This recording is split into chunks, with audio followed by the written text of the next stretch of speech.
los felicito. Los felicito mucho por haber tomado la decisión de haberse inscrito a este diplomado.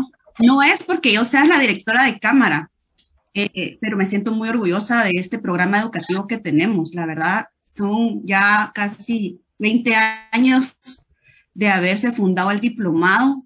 Fue fundado por una de las fundadoras de la cámara también, bajo la premisa que de bienes raíces. Entonces, todas las personas que pasan por este diplomado realmente hacen la diferencia a la hora de hacer negocios en el mercado. Así que los dejo con el Arqui para que podamos aprovechar. Arqui, están disfrutándose la clase, se lo cuento para que esté contento usted también, porque yo sé lo que le apasiona dar las clases acá con nosotros y sobre todo hablar de este tema de urbanismo que yo sé que es su fuerte. Así que le dejo todo el espacio y siempre me quedo por acá como apoyo. Yo me voy a retirar hoy 5 minutos antes de que termine la clase porque tengo que atender unas reuniones. Se va a quedar Gaby y hoy va a ser Gaby la que me va a estar apoyando con el tema de la asistencia. Entonces, ahí los voy a dejar con ella a las 9 de la mañana. Pon una alarma a las Estamos listos para arrancar. 8:50 de la mañana. De acuerdo. ¿A qué hora? A las 8:50 de la mañana. Muy bien. ¿A qué hora la establezco? 8:50 de la mañana. Gaby, yo estaba viendo al arquitecto, ya no lo veo, no sé si está. Así sí está. Sí está por acá, miren. Solo que tiene apagado su micrófono todavía. Gracias, Gaby. Hola, buenos días, ¿cómo están? Solo tengo que, yo también tengo que salir a las 9:10 hoy, porque tengo una reunión a las 9:30 con la Municipalidad de Antigua.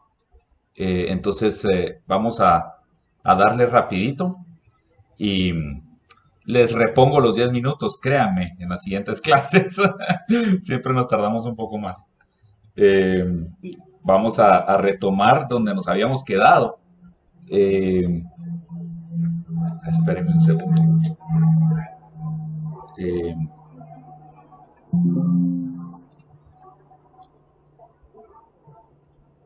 Sí miran mi pantalla, ¿verdad? Sí, aquí la vemos. Bien. Y se ve. Sí, Perfecto, nos habíamos quedado en este slide, ¿verdad? Donde les contaba un poco del nuevo método de zonificación. La idea es zonificar con un poco más detalle, ¿verdad? En vez de zonificar con grandes áreas y en vez de zonificar usos, en realidad lo que se zonifica es la cantidad de construcción.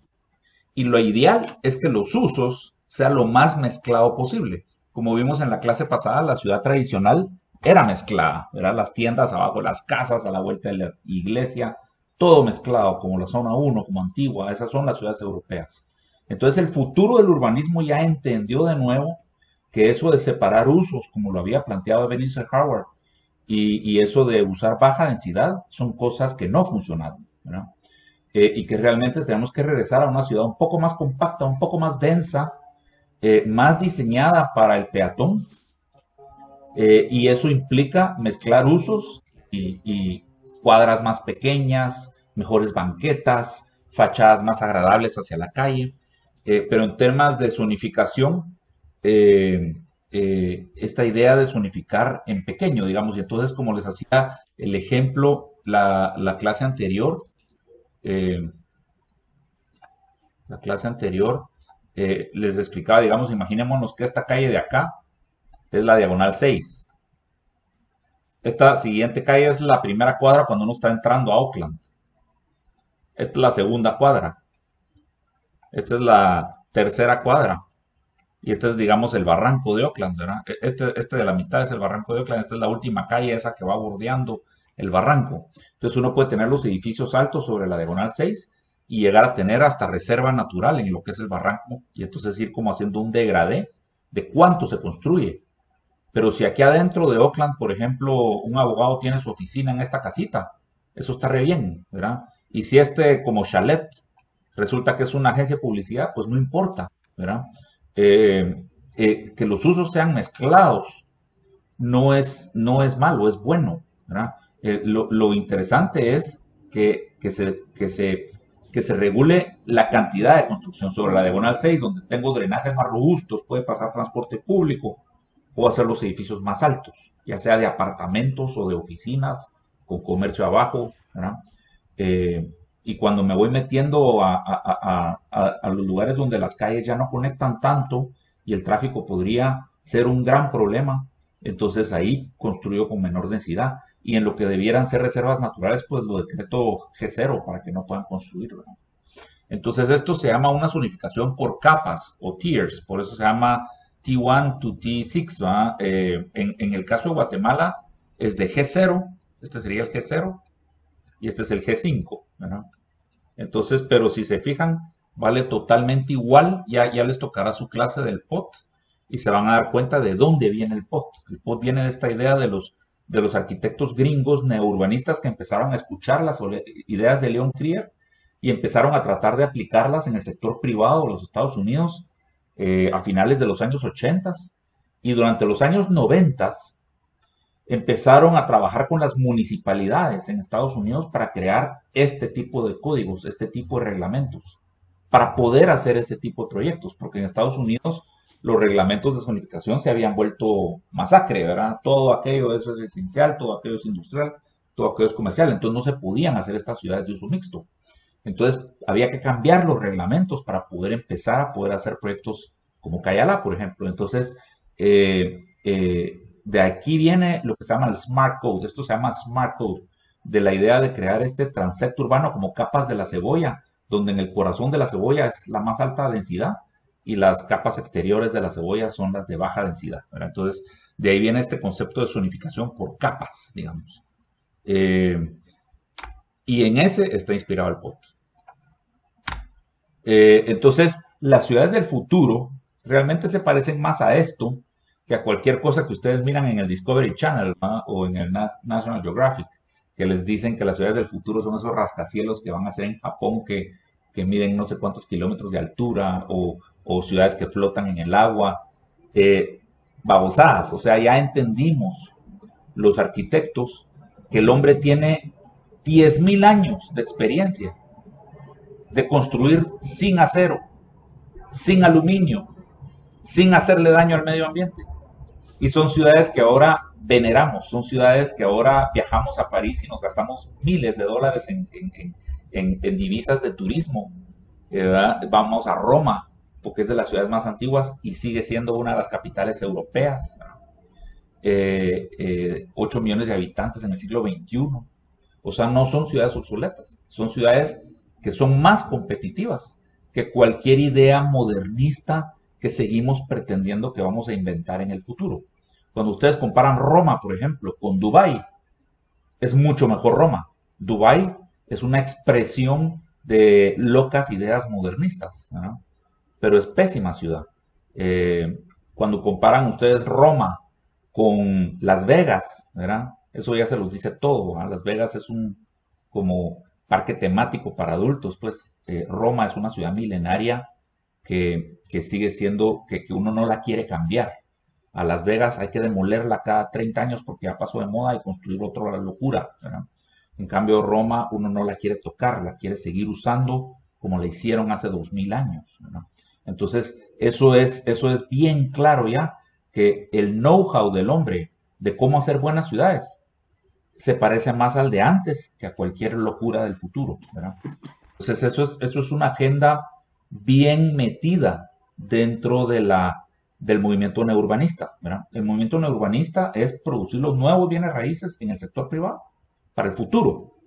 Y lo que estamos tratando de hacer es volverle a enseñar al mercado que lo de antes se hacía mejor. En vez de hacer otro condominio Las Luces, porque no hacemos otra antigua Guatemala, pues, si los precios de la antigua Guatemala son altísimos, si no lo dejan a uno hacer ni segundo piso y son las casas más caras de todo Centroamérica, ¿no será que es un mejor producto inmobiliario, ¿verdad?, que una casa dentro de Las Luces? Entonces, ¿por qué siguen promoviendo proyectos como Las Luces, ¿verdad? Entonces, eso es un poquito como que la agenda que traemos los neurbanistas, empezar a introducir ese concepto en Guatemala, ¿verdad? En todos lados del mundo. Yo soy, digamos, como que el pionero, el que lo trajo a Guatemala. Ahora ya no soy el único en Guatemala, pero digamos, sí es como que es muy, muy nuevo en Guatemala y todavía cuesta que se entienda, ¿verdad? Pero ese es en dos platos la idea. Entonces, las ciudades del futuro se parecen más a este dibujo que las ciudades que ustedes ven en National Geographic, ¿verdad? Entonces, ¿qué tienen? Son ciudades como del tamaño de la antigua Guatemala, muy cercanas una a la otra. Tienen bulevares urbanos que las conectan, como decir estilo la Avenida Reforma, ¿verdad? Y luego tienen un sistema de autopistas, quizá, que pasan tangenciales a ellas, que no las atraviesan, sino que pasan entre una ciudad y la otra, y tienen un sistema verde, digamos, de campos verdes, como parques lineales, que las separan un poquito a una de la otra, ¿verdad? Y entonces, la diferencia entre un bulevar urbano y un parque lineal es, es esta, ¿verdad? Estos son dos excelentes ejemplos de lo que sería un bulevar urbano. A la izquierda, un bulevar urbano y a la derecha un parque lineal, un parkway. Se llama, la palabra en inglés no le he encontrado la traducción al español, pero parkway significa una autopista, pero que va pasando por un parque, o sea, es una autopista bellísima, digamos, ¿no? A la izquierda tienen los Campos Elíseos en París. Los Campos Elíseos tiene 10 carriles en cada dirección, 5 carriles en cada dirección, tiene 10 carriles en total, y no tiene una sola pasarela, ¿verdad? Tiene todo con semáforos. Si se fijan, hay pasos de cebra a la mitad de la cuadra, no en la esquina, sino que a la mitad de la cuadra. También hay en la esquina, pues, pero la idea es que hay semáforos que solo detienen el tráfico para que atraviese el peatón. Y con esos semáforos uno domestica la velocidad de manejo, también con el ancho de los carriles. Por ejemplo, si uno pinta los carriles, normalmente en una carretera, los carriles tienen 350 de ancho. En los tramos rectos, en los tramos curvos son un poquito más anchos. Pero esa es como que para una velocidad de diseño de unos 60 kilómetros por hora, uno pinta los carriles como de 350. Para una velocidad de diseño más lenta, uno los empieza a hacer un poco más angostos. Si ustedes se fijan en los carriles de la Avenida Reforma, digamos, desde donde están los toros hasta el obelisco, son de 325. La Avenida Reforma tiene una velocidad de diseño de unos 40 kilómetros por hora. La velocidad de diseño es lo que por diseño uno crea ciertas condiciones que hacen que el que va manejando tienda a manejar a cierta velocidad. Si uno pinta los carriles más estrechos, la gente maneja un poco más despacio porque inconscientemente le cuesta más mantenerse en su carril, ¿verdad? Siente menos espacio, entonces eso lo hace bajar la velocidad, y eso es bien, bien subconsciente. En las carreteras, los peraltes de las curvas de visibilidad, es decir, hasta dónde alcanzo a ver, qué tan lejos alcanzo a ver antes de entrar a una curva, o mientras voy en una curva, o si voy en una curva vertical de subida o bajada, hasta dónde alcanzo a ver. Todo eso se usa con tablas y todo para diseñar bien los trazos de las carreteras, con la idea de que en esta carretera está diseñada para viajar a X cantidad de velocidad. La velocidad de diseño que se usa para diseñar las carreteras de Guatemala es de 60 kilómetros por hora.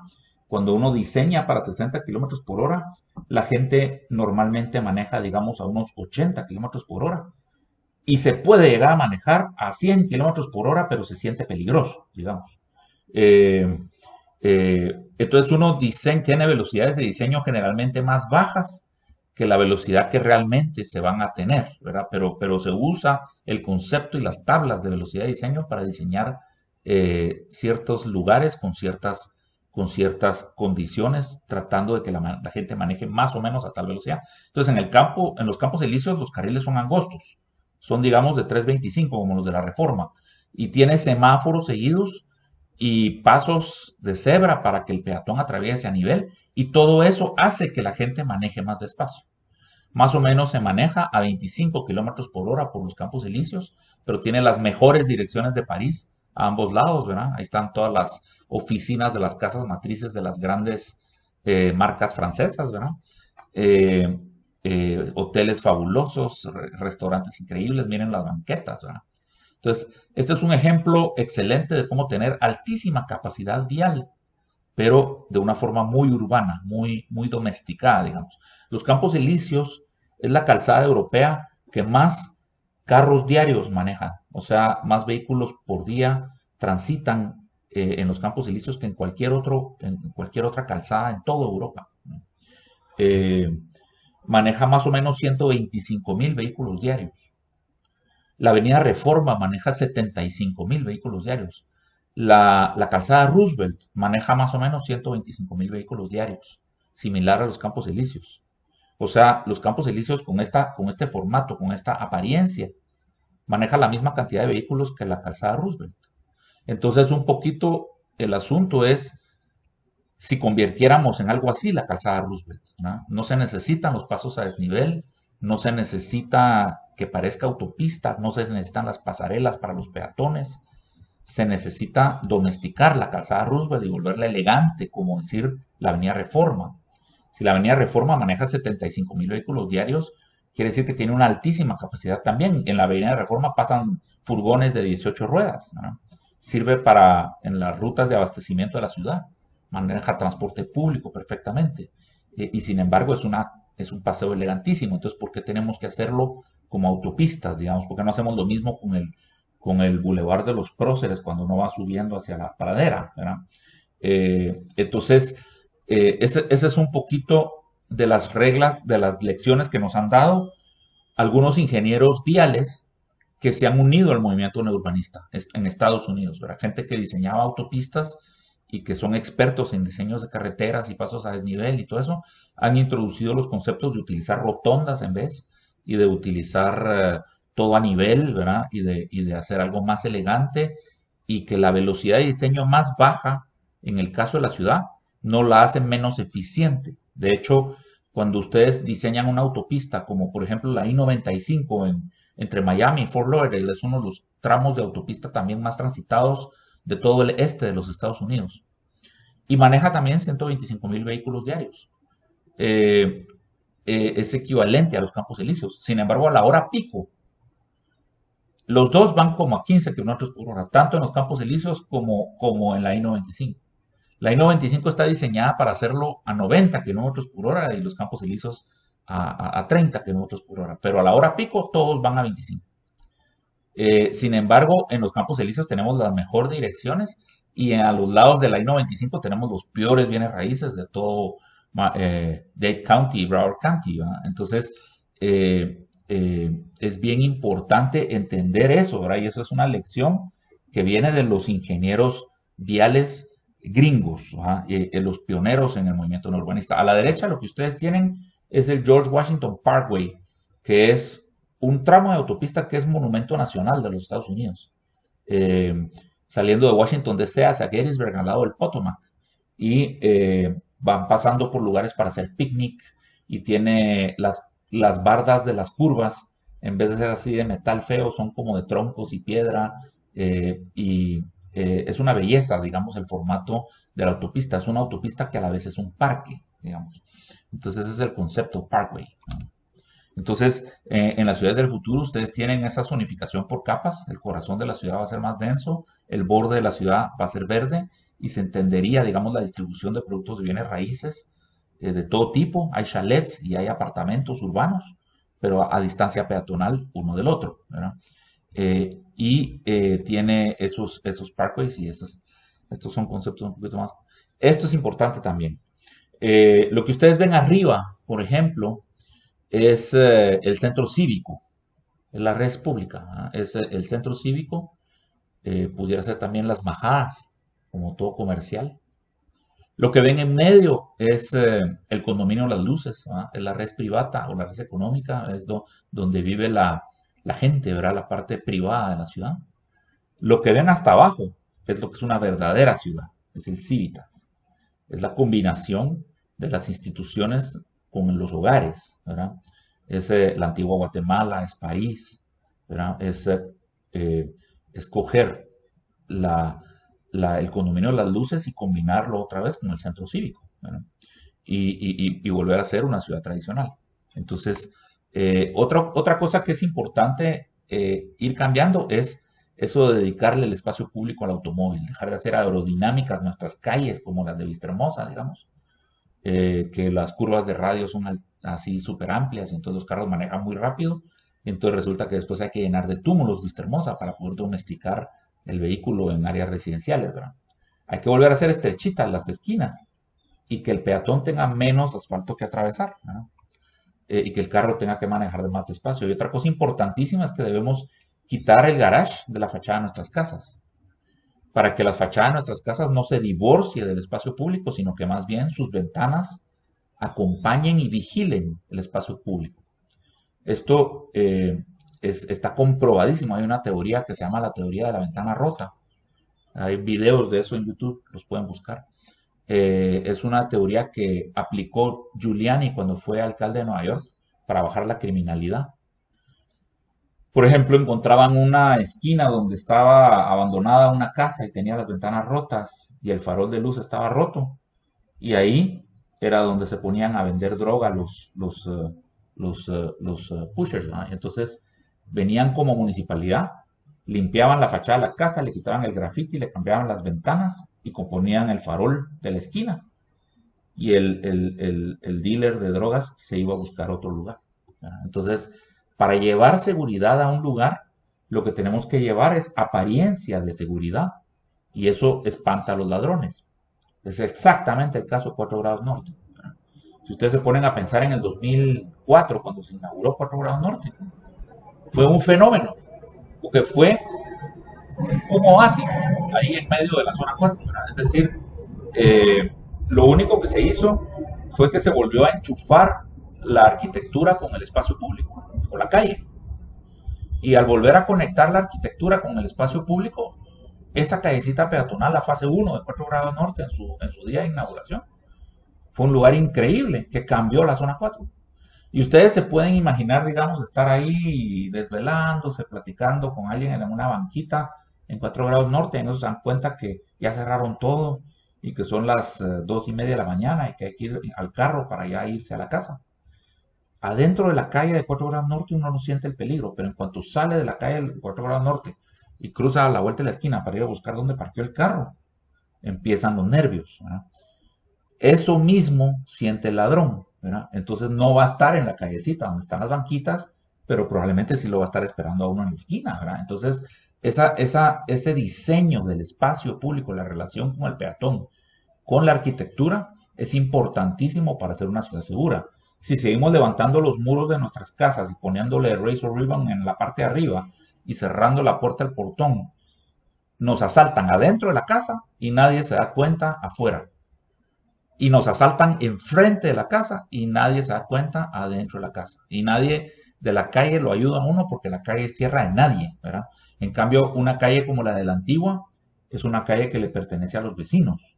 Entonces, la Antigua es una ciudad bastante más segura que la zona 9, digamos, de Guatemala. Por eso es que se ha ido volviendo Barrio Rojo a la zona 9, porque hemos dado la espalda al espacio público.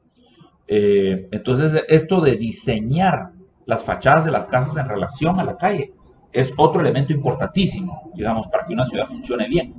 Entonces, ahorita estamos pasando de temas de planificación de ciudad, planificación urbana, y a temas de diseño urbano, ¿verdad? Entonces, esta es la arquitectura de la ciudad, lo que estamos hablando ahora. Ya no es cómo se usa el suelo, ya no es zonificación, es arquitectura de la ciudad, que se amarra con zonificación para ir completando bien una ciudad. Entonces, todas estas ideas de Leon Krier empiezan a ser escuchadas por un grupo de arquitectos en Estados Unidos. Estos son los primeros neourbanistas, digamos. En 1993 se juntaron y se tomaron esta foto, hicieron lo que se llamó el primer congreso del neourbanismo. ¿Qué hicieron? Básicamente, en la clase anterior les enseñé las ideas de Le Corbusier, de cómo hacer esos edificios que tenían trenes de aterrizaje y que no tocaban el suelo, en el cual está inspirado el centro cívico. Todas las perspectivas de Frank Lloyd Wright, de esas ciudades del Broadacre City, ¿verdad? Donde se lotificaba con un acre de mínimo y la gente vivía en los rascacielos como silos de graneros en medio del campo, y que había libélulas y medios mecanizados de transporte para empezar a hacer esa ciudad futurista, ¿verdad? Estos fueron sueños de arquitectos que crearon lindas perspectivas y dibujos y maquetas y propuestas de cómo cambiar la ciudad. Y entonces fundaron, digamos, en los años 30, ¿verdad? Se juntaron todos estos arquitectos que cada quien por su lado estaba tratando de cambiar el urbanismo y crear la arquitectura moderna. Y crearon el CIAM, el Congreso Internacional de Arquitectura Moderna. Y entonces se fundó el CIAM y es un congreso que se realiza año con año y hasta la fecha se sigue realizando, ya casi 100 años de irse realizando. A través del CIAM vendieron a la humanidad la arquitectura moderna. Entonces ahora estamos los neourbanistas pretendiendo regresar la balanza y enseñarle a la humanidad que esa ciudad moderna no funcionó y que realmente el hombre sí sabía hacer ciudades y que tenemos que volverlas a hacer como antes. Entonces, ¿cómo le hacemos? Fundemos el Congreso, fundemos un Congreso nosotros también. ¿Ok? ¿Y cómo le ponemos? Busquemos un buen nombre. ¿Cómo le podemos poner? Ya sé, neourbanismo. Así suena chilero, suena moderno, suena futurista. Entonces, de ahí viene el famoso término neourbanismo. Es una marca, le pusieron una marca a su agenda, digamos, a sus ideales. Y entonces crearon el Congreso del Neurbanismo. Y entonces el primero se llevó en 1993 y desde entonces se realiza año con año, ¿verdad? Estos son los fundadores. Aquí está, digamos, Andrés Duany y Elizabeth Platter-Cyber, son esposos. Son DPZ, Duany Platter-Cyber, es la firma neurbanista más importante del mundo. Ella fue mi decana en Miami y luego me invitó a dar clases con ella. Miami, la Universidad de Miami, que es como decir la Marroquín, digamos, de Miami, porque es la universidad privada así de los niños ricos. Yo no fui niño rico, pero sí fui becado, gracias a Dios, y pude ir a la Universidad de Miami. Es el epicentro del neurbanismo a nivel mundial, porque durante muchos años ella fue la decana, ¿verdad? Entonces hicieron un pensum para enseñar neurbanismo. Y lo lindo del neurbanismo, lo que a mí me encanta del neurbanismo es que pues ellos son profesores, igual que los profesores que tuve en la Marroquín, que todos eran los grandes arquitectos de Guatemala y en las tardes iban a darnos clases a la universidad. Entonces nos daban clases, pero nos enseñaban lo que estaban haciendo en la calle con sus clientes, ¿verdad? Y Peter Giesemann nos enseñaba cómo estaba diseñando las margaritas, por ejemplo, y cómo se hacían los elevadores y las estructuras y los sótanos, ¿verdad? Y Pelayo y Arena nos enseñaba a collefar y así nos enseñaban los grandes proyectos que se estaban haciendo en esa época en Guatemala a los estudiantes, ¿verdad? Porque los que lo estaban haciendo eran los que nos daban clases. En las universidades gringas no muy pasa eso. Los profesores de las universidades son profesores y no practican. Entonces se enseñan de una forma muy teórica. Pero en Miami, en la Universidad de Miami, los profesores sí tienen oficinas y sí practican. Y Miami es una ciudad donde se construye muchísimo, es una ciudad que crece muy rápido. Entonces, todo el tiempo está pasando algo en Miami en términos de arquitectura y de urbanismo. Entonces sí fue fascinante tenerlos a ellos de profesores porque nos llevaban a sus oficinas y Elizabeth en varias ocasiones nos invitó a los alumnos a reuniones en su oficina con gente que les estaba dando, por ejemplo, consultorías de cómo diseñar apartamentos frente a la playa y cómo tenía que hacer uno que al nomás entrar al apartamento lo que viera fuera el agua, ¿verdad? Entonces, ahí aprendimos técnicas de cómo diseñar un apartamento cuando uno está haciendo un proyecto a orillas del agua, ¿verdad? Aprendimos técnicas de cómo se diseñaba un apartamento, digamos, en Key Biscayne, donde el mercado es principalmente latinoamericano. Y entonces uno tiene que poner todos los dormitorios de un lado del apartamento, las áreas sociales del otro, y le tiene que hacer un área de servicio, ¿verdad? En cambio, en Brickell Avenue o en Miami Beach, el mercado es principalmente europeo. Entonces lo que les gustan son los split units, que son esos apartamentos donde el área social está en medio y tienen de un lado un dormitorio principal y en el lado opuesto de la sala tienen la entrada a otra área de dormitorios. Entonces está el área de los hijos o el área de los invitados, pero el área de uno tiene privacidad, digamos. Entonces es bien interesante cómo diferentes mercados tienen diferentes conceptos para diseñar el producto, ¿verdad? Aunque sean de la misma clase social o del mismo poder adquisitivo, étnicamente y culturalmente son diferentes, entonces el producto inmobiliario se diseña diferente, ¿verdad? Entonces, eso fue fascinante aprenderlo en invitaciones extracurriculares a las oficinas de ellos.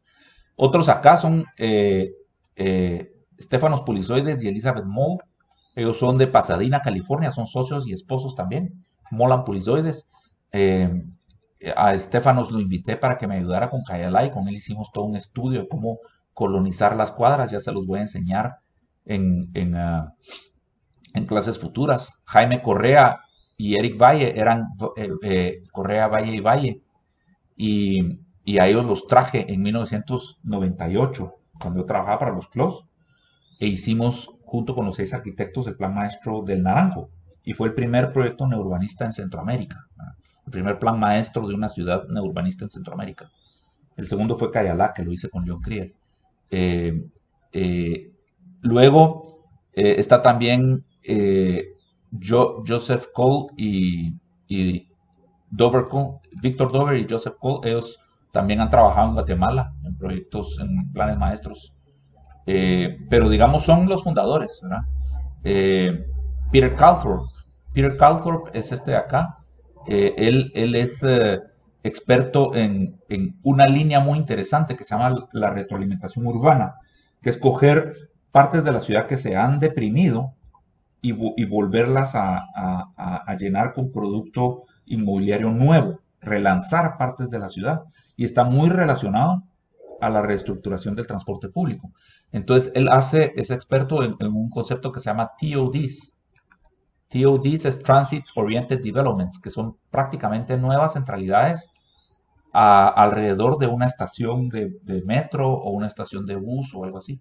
Entonces, los conceptos de Peter Calthorpe y de ese lado del movimiento neurbanista fueron los que aplicamos cuando lanzamos 4 grados norte con los hermanos Méndez, con Saúl y Emilio Méndez, y cuando reestructuramos el Transmetro, que el concepto del Transmetro, que es una maravilla de concepto, ya se los voy a explicar también en clases futuras, pero el plan maestro del Transmetro de toda la ciudad era primero hacer la Aguilar Batres y después iban a hacer ¿cómo se llama? La Roosevelt, pero en la Roosevelt se les empezó a complicar todo muchísimo porque tiene que ver con Misco, o sea, son 2 municipalidades las que tienen que trabajar el proyecto, y entonces los convencimos de que hicieran la línea central, que fue hacer la sexta y séptima avenida, con la idea de que se relanza 4 grados norte como un detonador, digamos, del corredor Aurora Cañas, pero está totalmente basado en los conceptos de Peter Calthorpe.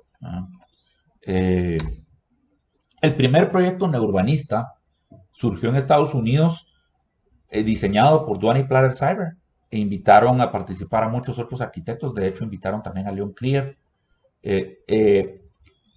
Leon Krier es el arquitecto amigo del príncipe Carlos que les enseñé la clase pasada, que empezó a dibujar los cómics y empezó a criticar la ciudad y empezó a decir cómo debía ser. Entonces, esas ideas de Leon Krier son las que inspiran a estos neurbanistas, ¿verdad? Entonces, digamos, podemos decir, a mí me gusta explicarlo para ponerlo en concepto. Leon Krier para mí es el Einstein del neurbanismo, el inventor, digamos, conceptual del neurbanismo. Pero Duane Platter-Cyber, Andrés Duane, para mí es el Bill Gates del neurbanismo, ¿verdad?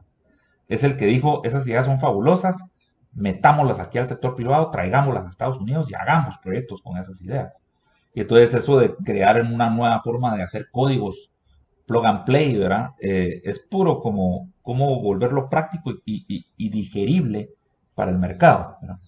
Entonces, ese es el mérito que yo le doy a los neurbanistas, y por eso es que me gusta a mí el neurbanismo y la Universidad de Miami y su maestría, porque le enseñan a uno a soñar como Leon Krier, pero estrategias mercantilistas para ejecutarlo, ¿verdad?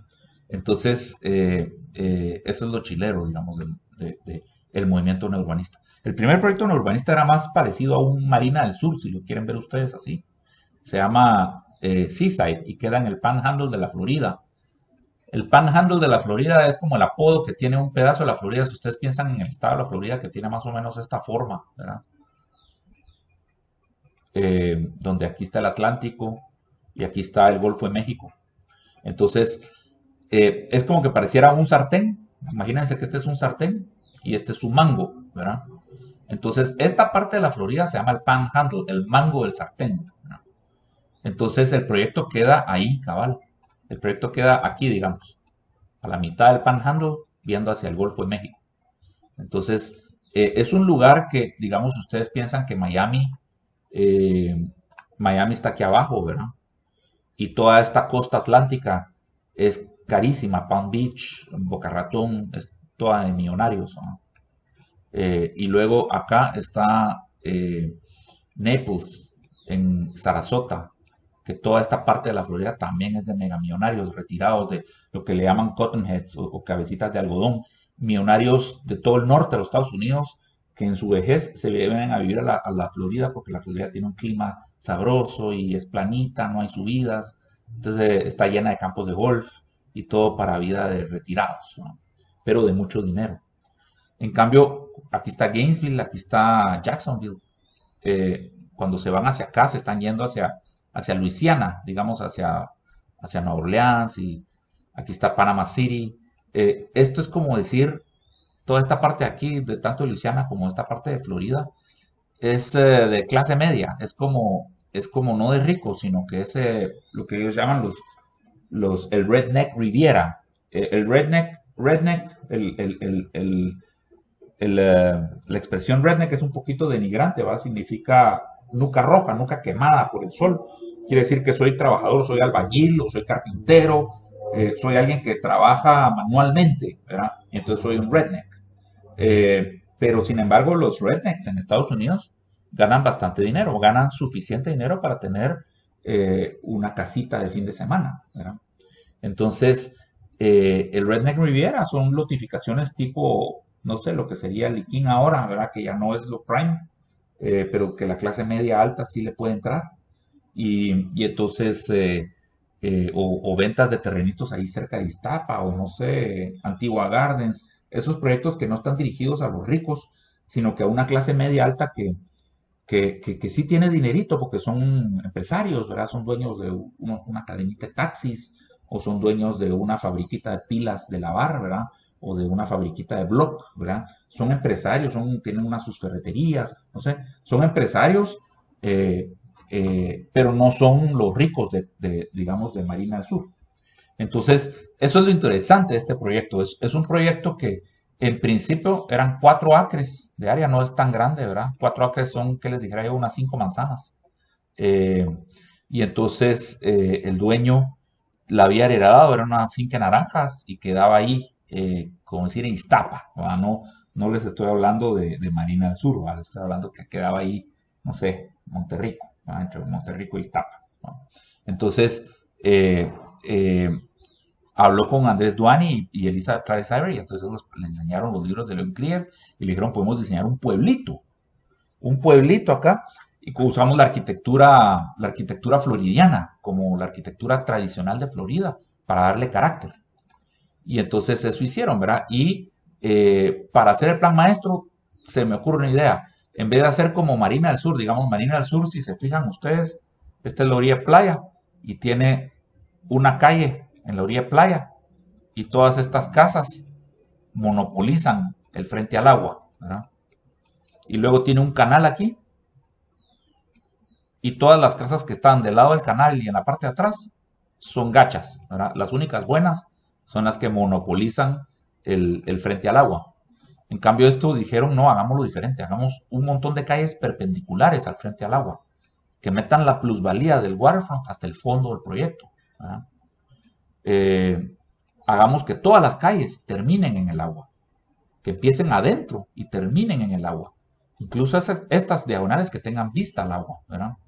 Y entonces hagamos que todo termine en el agua, ¿verdad? Pero entonces estas casas de acá, digamos, yo compro en esta casa y en la mañana estoy desayunando en el pantry y alcanzo a ver el mar, ¿verdad? Alcanzo a ver no solo mi vecindario, sino que alcanzo a ver el mar.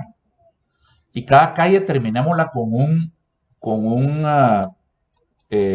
aquí en la duna tiene monte, ¿verdad? La duna de la playa tiene monte, entonces es desagradable caminar en ese monte hasta que uno llega a la arena. Entonces le hacen un muelle y al final del muelle hacen un pabelloncito, una como pérgola, ¿verdad? Y unas graditas para bajar a la playa. Entonces ¿Cómo se llama esta ciudad? Disculpe. Se llama Seaside, Florida. ¿En dónde era? ¿En dónde es? Es que En Florida, en el Panhandle de la Florida, cerca de Panama City. Ok, gracias. Viendo hacia el Golfo de México. Y entonces, estos pabelloncitos, hagamos que cada arquitecto famoso del mundo nos diseñe uno. Y entonces, cada pabelloncito es una pieza de un arquitecto famoso.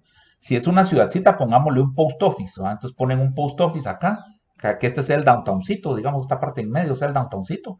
Pongámosle un post office y que ese post office me lo diseñe no sé quién. Acá hagamos un parquecito con una fuentecita y un kiosquito como de parquecito central, y que lo diseñe otro arquitecto famoso. Entonces tiene como piezas diseñadas por arquitectos famosos en sus espacios públicos.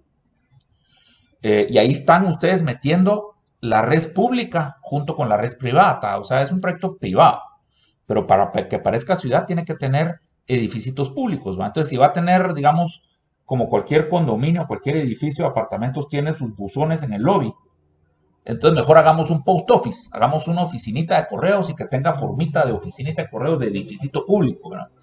Y agarremos cualquier amenity que tiene el proyecto, pero volvámoslo con forma de edificio público. Ergo, la iglesia de Cayalá, ¿verdad?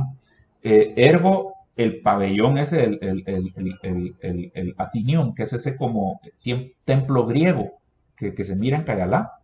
Es como decir el Club Guatemala de la zona 1, ¿verdad? Es el lugar para hacer los casamientos, para hacer convenciones, pero tiene forma de edificio de ser el hall, la municipalidad de Cayalá, digamos.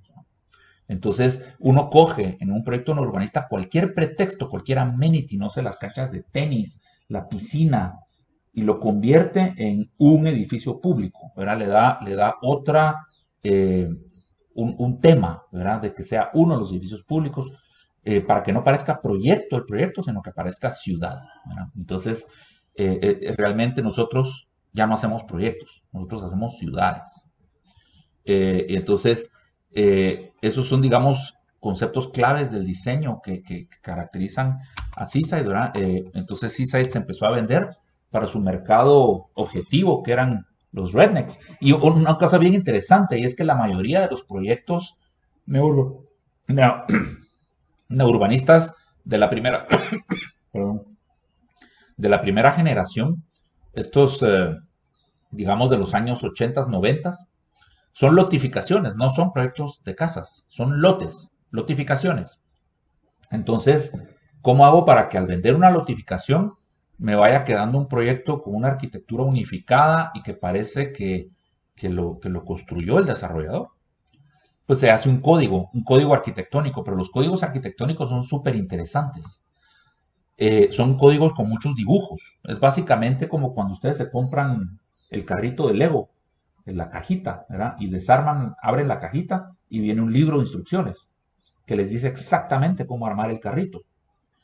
Entonces, estos códigos neurbanistas, que es otra invención de Donny Platter-Seibert y de los neurbanistas, es un libro de instrucciones, es un folleto que tiene un montón de dibujos, ¿verdad? Entonces, si compraste, por ejemplo, y si se fijan, no es monótono, ¿verdad? Por ejemplo, esta callecita de acá es la de los townhouses.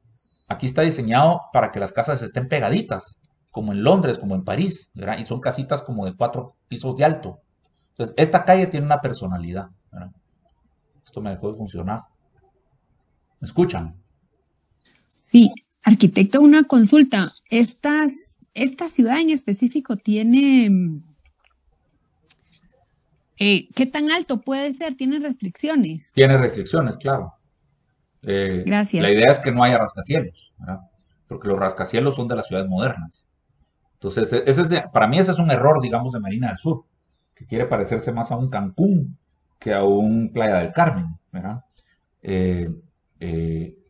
Yo prefiero Playa del Carmen que Cancún, ¿verdad? Entonces la idea es hacer esto, digamos, ir a hacer una antigua Guatemala, Monterrico, ¿verdad? En vez de ir a hacer un Marina del Sur que parezca Cancún, ¿verdad?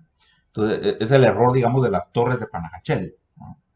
Sí se puede hacer algo con urbanismo tradicional. Entonces, esto tiene restricciones, pero tiene una variedad de producto. Entonces, digamos, esta calle está diseñada para los townhouses, tiene los terrenitos más angostos y tiene un código arquitectónico que permite hacer las casas pegadas y hacerlas más altas.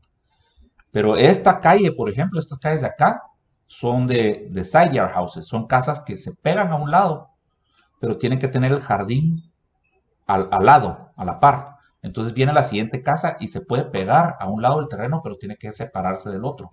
Entonces estas son side yard houses, tienen sus jardines laterales y eso es lo que separa una casa de la otra. Entonces se puede tener una densidad media, digamos. En cambio, estas casas de acá, las de la orilla trasera, son los terrenotes más amplios. Entonces ahí las casas tienen que estar separadas de los 4 lados, ¿verdad?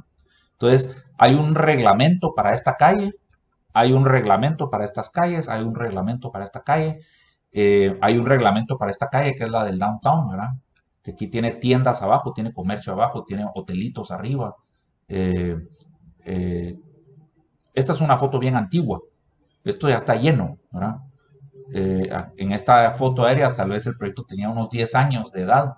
Esto es como de la mitad de los 90, digamos. Pero lo que pasó aquí es que se empezó a vender los terrenos, se empezaron a hacer las primeras casas, esta es la fase 1, ¿verdad? Y cuando esto empezó a ser publicado, porque los arquitectos famosos habían diseñado los pabellones, habían diseñado el post office, ¿verdad? Habían diseñado todas las... hasta el Water Tower está diseñado por arquitectos famosos, ¿verdad? Entonces, esto empezó a ser publicado y eran los 90s donde empezaron a aparecer un montón de millonarios con los dot-coms, con el advenimiento del Internet y los negocios de e-commerce, ¿verdad? Entonces, esos millonarios empezaron a comprar acá. Y entonces, si se fijan, empezaron a construir las casas lo más grandes que se podían en el terreno. Entonces, acá en la fase 1 se nota que las casitas son más humildes. En las fases futuras del proyecto se ve que ya vinieron los demás pisto, ¿verdad? Los demás pisto a colonizar el proyecto. Eso en bienes raíces es bien difícil de hacer, señores. Es bien difícil de hacer. Si yo hago lo que hace Corporación Victoria, que trata de hacer apartamentos lo más barato posible en la zona 14. Eso es un éxito rotundo. Es re fácil esa estrategia de traer a los que no tienen el poder adquisitivo para vivir en la zona 14. Yo les hago un producto que ellos sí pueden pagar y lo pongo en la zona 14. Eso es re fácil, traer a gente de menos dinero donde viven los ricos. Pero coger a los ricos y llevárselos a donde viven los de clase media o donde vive gente sin dinero, eso en bienes raíces es re difícil de hacer, es casi imposible. Eso fue un gran reto en el Naranjo, porque en el Naranjo estábamos del otro lado del trébol, pues, ¿verdad? Y el trébol es la frontera entre donde viven los ricos y donde viven, pues, la clase media alta, porque la clase media, es decir, toda la gente que vive del trébol hacia la Antigua, pues ahora ya tiene muchísimo dinero. Pero ustedes piensen que en los 80s, esos eran, en los 70s, después del terremoto, esos eran los proyectitos residenciales como los que después se vieron en Petapa y después se vieron en Villanueva, ¿verdad? Era a donde se iba la gente de clase media recién casada a empezar a hipotecarse para comprar una casita lo más chiquito posible porque era lo que podían pagar. Y con los años, ellos sacaron adelante su hipoteca, sacaron adelante a sus hijos ya son todos profesionales, ellos ya son abuelos, hicieron plata porque progresaron en la vida, llegaron a tener buenos trabajos en las empresas donde se quedaron o incluso montaron negocios propios, ¿verdad? Entonces ahora ya son familias en segundas y terceras generaciones bastante bien superadas, digamos, en términos económicos. Y por eso es que los comercios, ahí pueden ustedes poner Miraflores al lado de Tical Futura y ponerle otro enfrente y otro atrás, y todos venden bien, y ahí están las majadas, y a nadie le va mal. Son las mejores tiendas de todo Guatemala porque viven en medio de donde están estos hogares maduros que ya salieron de sus hipotecas, que ya tienen su dinero del retiro, digamos, y que viajan poco y les fascina, no tienen casa en el mar y no gastan en la ciudad, ¿verdad? Entonces van a los restaurantes de ahí y todo. Entonces es impresionante, es bien interesante cómo ver en el fenómeno de las bienes raíces cómo primero, y les voy a contar el orden, ¿verdad? Primero se ponen los colegios. Inmediatamente después de los colegios se llena de casitas de hogares jóvenes. Y con los años eso madura, como el buen vino, madura. Y se hacen los mejores centros comerciales, ¿no? Y esas es como que las edades que tiene cuando ustedes tengan una finca vacía y la quieran desarrollar. Eso es lo primero que se hace, ¿verdad? Digamos, ustedes ven Carretera El Salvador, se empezaron a ir hacia allá los colegios primero, al finales de los 80s, principios de los 90s, que se habían ido a la zona 14, y entonces se había vuelto residencial la zona 14, y la zona 13, digamos, el Alfredo Nobel y todos esos quedaban ahí cuando yo era chiquito. El metropolitano quedaba donde es Plaza Futeca, ¿verdad? El metro. Entonces empiezan a pedirle los terrenos, porque los terrenos ya se encarecieron, entonces tienen que ir a Carretera El Salvador. Entonces se van a Carretera El Salvador, entonces empiezan a hacer allá todos los desarrollos residenciales de la gente joven que quiere meter a sus hijos en esos colegios. Y con el tiempo empiezan a venir los centros comerciales. Entonces lo mismo pasó en el otro lado del trébol. Pero entonces cuando teníamos el Naranjo dijimos, tenemos un mercado objetivo que son nuestra clase media alta guatemalteca, nuestros proyectos que competimos en el Naranjo, pues son las casitas que se hacen por el cementerio de las Flores o las casitas que se hacen así al final de la San Juan, ¿verdad? Entonces, contra ellos tenemos que competir. ¿Cómo le hacemos? Entonces, bueno, hagamos un plan maestro de una ciudad completa. Directo. ¿Sí?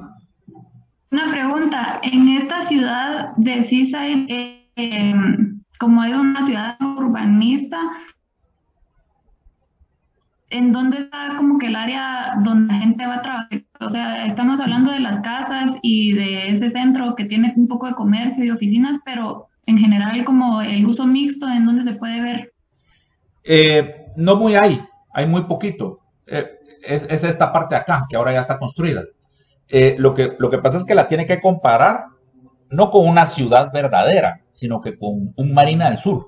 Digamos, iba a ser al final un Liquín, ¿verdad? Pero a su Liquín, póngale un pequeño downtowncito donde hay restaurantes y hoteles boutique, ¿verdad?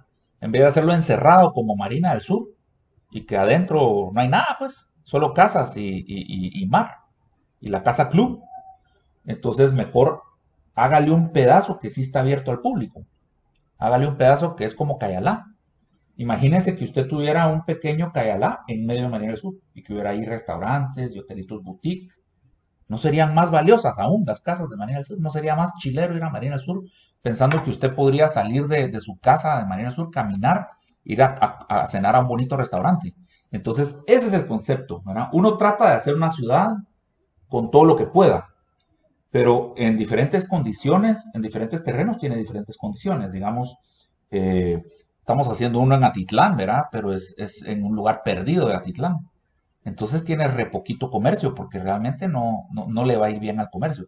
Pero si usted está haciendo el Naranjo, que tiene el puente del Naranjo, el bulevar del Naranjo, que le pasan 100,000 vehículos diarios, o está haciendo Cayalá, que tiene el bulevar de Cayalá y Austriaco, usted puede desde el principio hacer una verdadera ciudad, y lo está haciendo en la metrópoli de Guatemala, que es la ciudad más grande de Centroamérica, y lo está haciendo ahí, no lo está haciendo en el mar, en el Pacífico o en Atitlán. Entonces puede hacer un proyecto súper robusto y lo puede empezar a hacer por su parte comercial desde el principio, ¿verdad? Entonces, pero eso no se da siempre, ¿verdad? Entonces, aquí uso mixto y comercio hay poquito, pero compárelo con un proyecto de fin de semana tipo Marina del Sur o el Iquín, y todo lo que se pudo lograr para hacerlo un poquito como ciudad, ¿verdad? Compárelo con Blanca en Monterrico, compárelo con Cabos en Monterrico, ¿verdad? Entonces, ese es un poquito el concepto. Pero a lo que voy hoy, regresando al Naranjo, es cómo podíamos venderle a gente con más dinero en el Naranjo. Y entonces, cómo podíamos atraer a los ricos a comprar en el Naranjo. Entonces, con el neurbanismo, pues sí lo logramos, ¿verdad? Yo empecé a diseñar los condominios del Naranjo en el 2004. Lo que hice, y eso lo vamos a ver en una clase futura, pero introduje la casita de zaguán, que es como retomar esas casitas de patio como las de la antigua en la zona 1. Y al repetir esa casita con el molde de aluminio, igual que las casas que ustedes ven en Palín y todo lo que se construye ahora con molde de aluminio, pero con una fachadita tradicional, una fachadita espíritu guatemalteco, pues latinoamericano, digamos. Y cuando uno las repite, van creando un condominio residencial solo de casas. Y está hecho con 4 modelos de casas nada más. Pero está quedando una especie de calle tipo se siente uno en la antigua, ¿verdad? Y no se siente uno en un proyecto de la competencia, ¿verdad? Que tienen el garage enfrente. Entonces, con esos ingredientes, la plusvalía empezó a subir y subir y subir, y se fundó el concepto del Condado Naranjo, ¿verdad? Y entonces, Hace, no sé, unos 10 años hicieron un desarrollo en el cerro que no lo diseñé yo, pero vendieron casas de 350,000, 400,000 dólares, pues, en el Naranjo.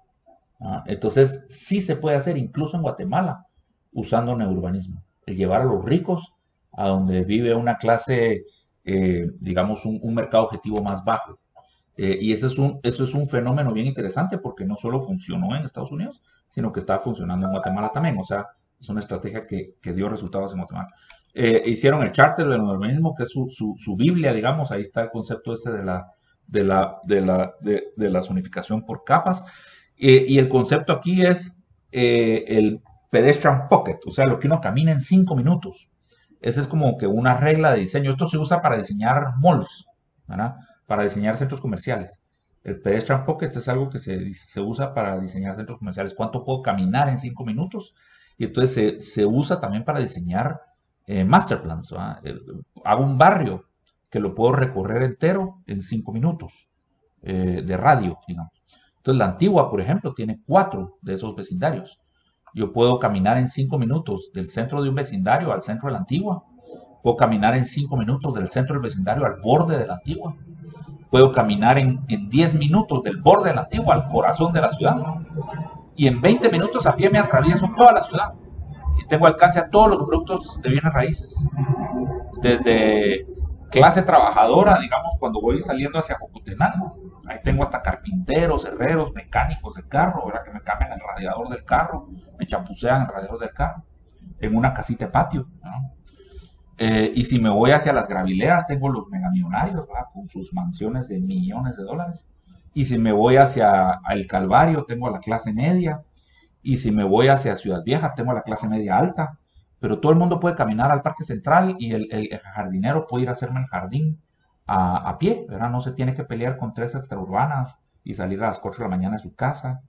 En fin, es un ejemplo de ciudad que mezcla perfectamente clases sociales y productos de bienes raíces. Se dan cuenta que ustedes pueden tener un megamillonario. Si digamos, vemos esta foto aérea y no sé, tal vez, ¿qué les dijera yo?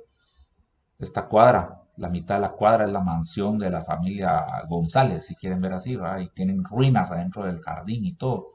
Y aquí pared de por medio con ellos está la casita del carpintero, la casita del panadero, la casita del herrero, ¿verdad? Que tiene usos mixtos porque tienen la tienda, el tallercito y la casa en la misma parcela. Entonces aquí estoy mezclando no solo residencial de superlujo con industria ligera, comercio y clase trabajadora, ¿verdad? Entonces, la Antigua Guatemala es un excelente ejemplo de cómo debemos diseñar nuestros proyectos residenciales, ¿no? Nuestros proyectos inmobiliarios. Entonces, si la Antigua Guatemala es tan exitosa y tan apreciada, ¿cuáles son los ingredientes? Pues esta mezcla de usos y que no tiene un solo jodido edificio moderno, pues. Esa es la magia que tiene esa ciudad. No le han metido ni un gol.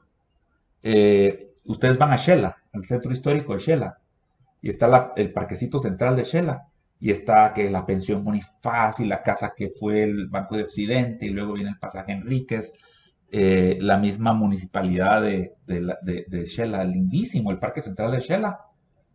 Pero de repente voltean a ver ahí donde está ese edificio que está opuesto a la catedral, del otro lado, que es un edificio que parece como una agencia o hotel de los años 70, que se nota que fue diseñado en los años 70, todo moderno, y está en el Parque Central. Y se mira horrible, pues ahí es donde se cae la magia. Ustedes van a la zona 1 y están en el Parque Central y está ahí la catedral y el palacio y el portal del comercio, y solo miran atrásito el portal del comercio, el edificio del centro, que pudiera ser el edificio, corre el peligro de ser el edificio más feo de todo Guatemala. Ese sí de verdad nos urge dinamitarlo, ¿verdad? Y fue hecho por Peter Giesemann, nomás venir de su maestría en ¿cómo se llama? En Harvard. Y en su momento en los años 70 fue un edificio que fue una sensación, ¿verdad? Pero hoy puede ser uno de los edificios más feos de todo Guatemala, porque ese es el problema que tiene la arquitectura moderna. La arquitectura moderna quiere ser sensacional y lo que para haciendo es desechable, pues, porque pasa de moda. En cambio, las casas de la Antigua son patrimonio mundial de la humanidad. Ahora no las queremos ni tocar. Si está rajada la pared, ni mantenimiento hay que darles, porque si está rajada la pared, más bonitas se miran. Hasta envejecen bien, ¿verdad? Entonces, esas son escuelas, digamos, que guían lo que estamos tratando de hacer. Entonces, ¿qué se hace? Con esos 5 minutos, ese Pedestrian Pocket se diseñan los vecindarios. Cuando tengo una finca como el Naranjo, como Acayalá, pues hago un concepto de vecindarios bien interconectados. Puedo poner colegios, que un colegio atiende a 2 o 3 vecindarios, o hospital y así. Y el comercio lo hago en Main Streets, otra vez, ¿va? Es decir, en vez de hacer un mall, yo cojo el Oakland Mall y lo pongo todo en el primer piso de Paseo Cayalá. Y en el segundo piso le pongo oficinitas, lofts, apartamentos, ¿verdad? La idea es que el Oakland Mall no cierre nunca, que esté abierto las 24 horas. Cierran las tiendas, pero arriba vive gente.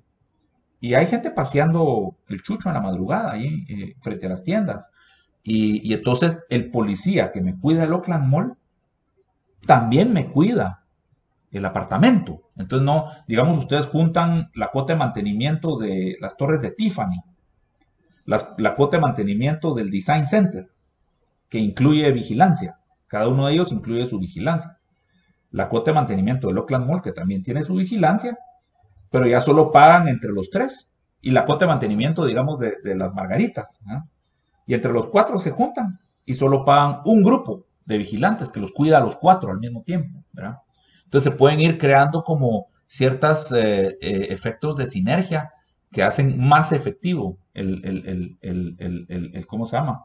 El sistema. Si ustedes miran en Cayalá, hay un sistema de seguridad súper robusto, porque goza de un presupuesto mucho más gordo que el del Design Center, digamos, o que el del condominio Las Luces.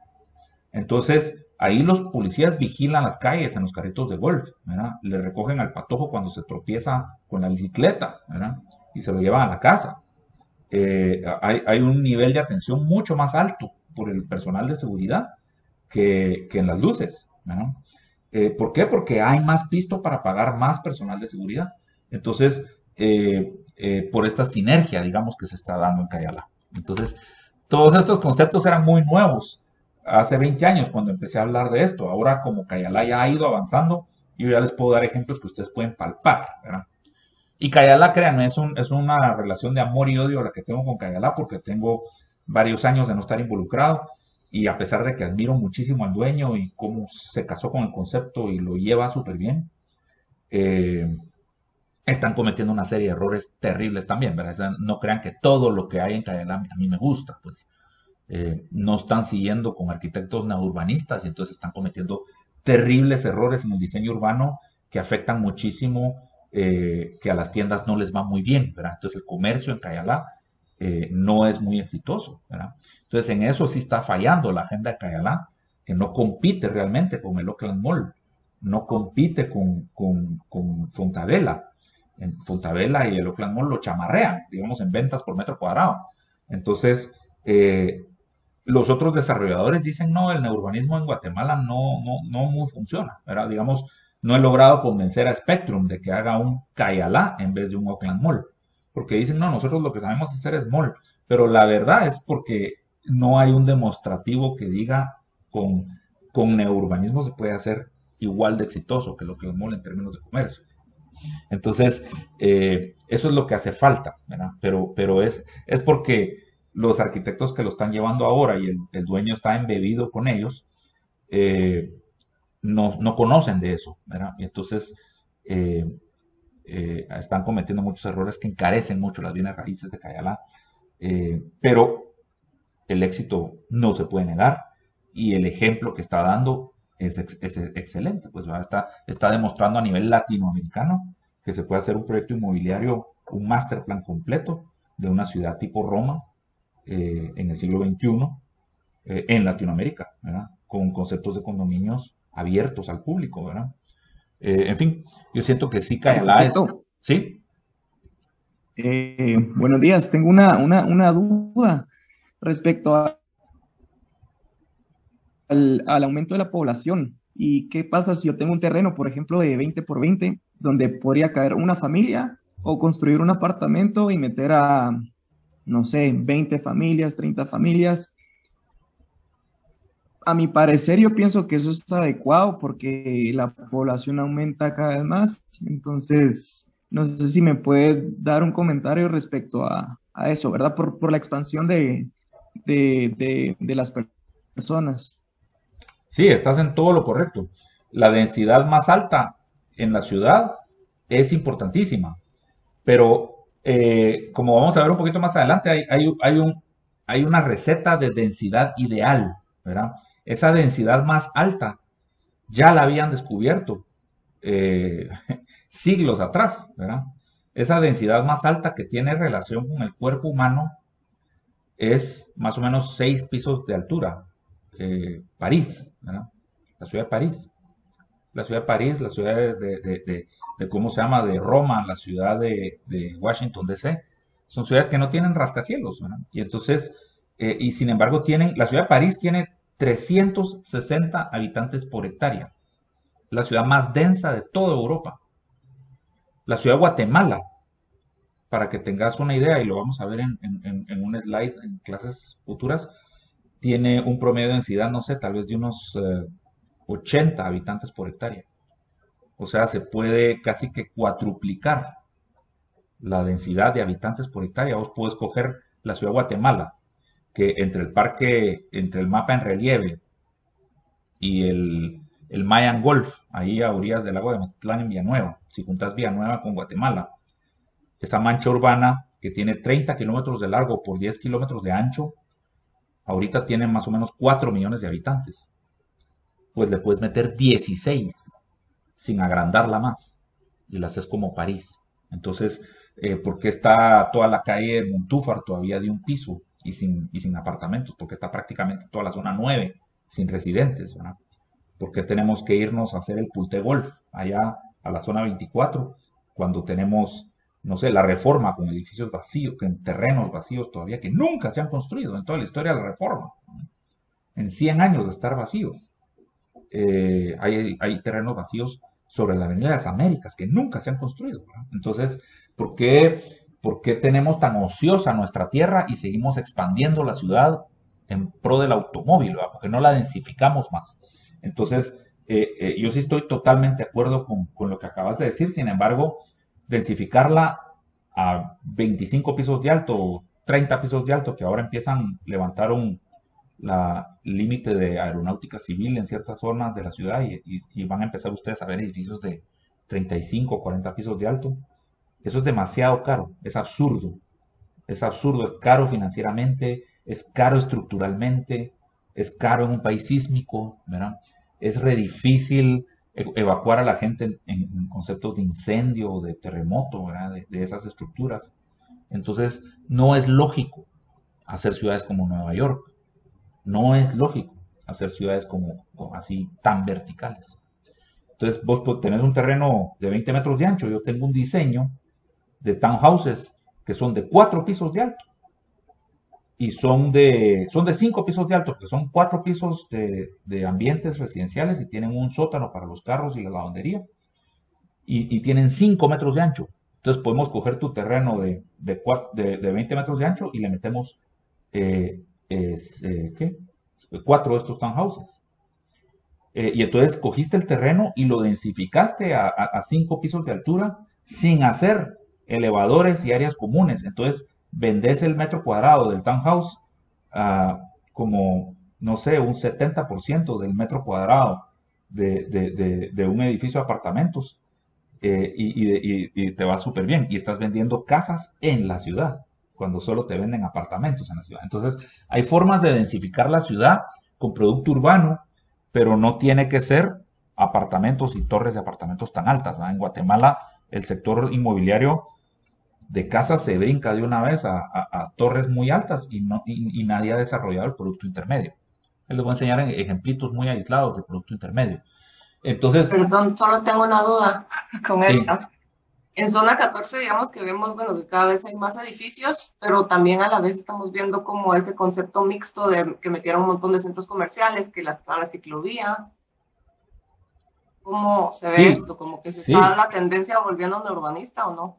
Sí, sí, es que a nivel mundial ya el neurbanismo es la guía, ¿verdad? Entonces, todas las ciudades y la Municipalidad de Guatemala, desde yo regresé a Guatemala en el 2002, y fue cuando 2002, finales del 2002, principios del 2003, y fue que empecé a traer todo esto, ¿verdad? En el 2003, a mediados del 2003, traje a León Krier, hicimos el plan maestro de Naranjo, ¿verdad? De Cayalá, ¿verdad? Entonces, en esa época estaba la Municipalidad de Guatemala, digamos, todos los jóvenes técnicos que trabajaban, los arquitectos jóvenes que estaban trabajando adentro de la municipalidad, estaban empezando a escuchar estas ideas neurbanistas y lo del Smart Code y todo eso. Y entonces, cuando yo vine, hice mucha relación con ellos, porque al final teníamos que sacar licencias de construcción para el Naranjo, para Cayalá. Entonces, yo vine y me establecí relación con la gente de planificación de Villanueva, con la gente de planificación de Misco, con la gente de planificación de la MUNI de Guatemala, y empecé a conectar a algunos de ellos con algunas escuelas digamos, yo le conseguí a Oliver Garleven que se fuera a estudiar un curso de Smart Code, y con eso él regresó y hizo el POT de Guatemala. Entonces, digamos que estas ideas del neurbanismo en la primera década del urbanismo fueron en el sector privado, pero en los años 90 las oficinas neurbanistas empezaron a trabajar para las municipalidades. Entonces, a nivel institucional, a nivel mundial, también se empezó a regar el concepto, ¿verdad? Nadie usa la palabra neurbanista, pero de ahí viene, esa es la pura verdad, de ahí viene, del movimiento neurbanista.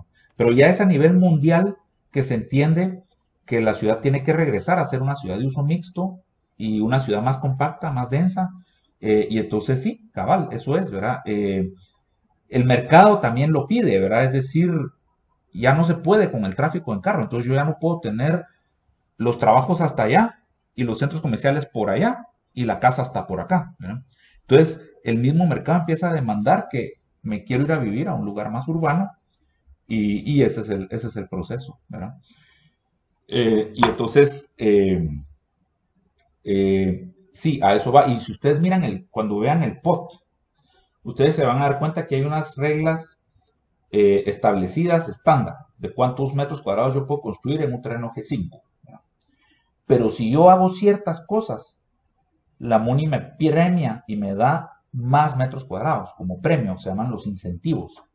Entonces, por ejemplo, si yo hago transparente mi edificio al nivel de la calle, en vez de levantar un muro y hacer fea la banqueta al lado del edificio, yo vengo y hago, por ejemplo, que el lobby tenga una cafetería o tenga la salita de espera del lobby en la esquina del edificio con vidrio, y hago transparente la arquitectura a nivel del peatón, te dejo que construyas un piso más, ¿verdad? Entonces ustedes se van a la zona 10, ahí por la vía, y empiezan a ver edificios que tienen un localito comercial abajo a nivel del peatón, y al lado está la entrada al edificio, y tienen la sala del área común del edificio abierta a la calle, ¿verdad? Empiezan a ver esas fachadas más elegantes a nivel del peatón. Eso está precisamente tratando de componer el ambiente y la seguridad de la calle, con lo que les dije antes, con la teoría de la ventana rota. Pero me premia la municipalidad para que yo lo haga. Es decir, ya el POT trae intenciones de que yo densifique la ciudad y que la vaya haciendo más urbana, más mejor. Y el POT premia también si yo mezclo usos. Es decir, si yo hago un edificio que tiene comercio abajo, tiene unos pisos de oficinas y tiene apartamentos, te dejo hacer un piso más, ¿verdad? Y ustedes ya empiezan a ver edificios que tienen mezcla de usos también, ¿verdad? Entonces, todo esto viene de esta escuela neurbanista ya cogiendo fuerza también a nivel institucional, a nivel de municipalidad. Básicamente, el movimiento neurbanista tiene tres frentes. Uno es el diseño de nuevas ciudades, que es coger Cayalá, que es una finca vacía, y diseñar una ciudad en ella. O coger el Naranjo, que es una finca vacía, y diseñar toda una ciudad en esa finca, ¿verdad?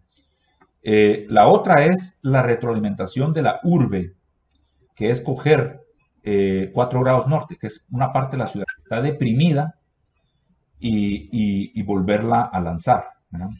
Y la otra es la retroalimentación del suburbio, que es esto que ven en pantalla, es es un mall, digamos, con una playa de estacionamiento alrededor.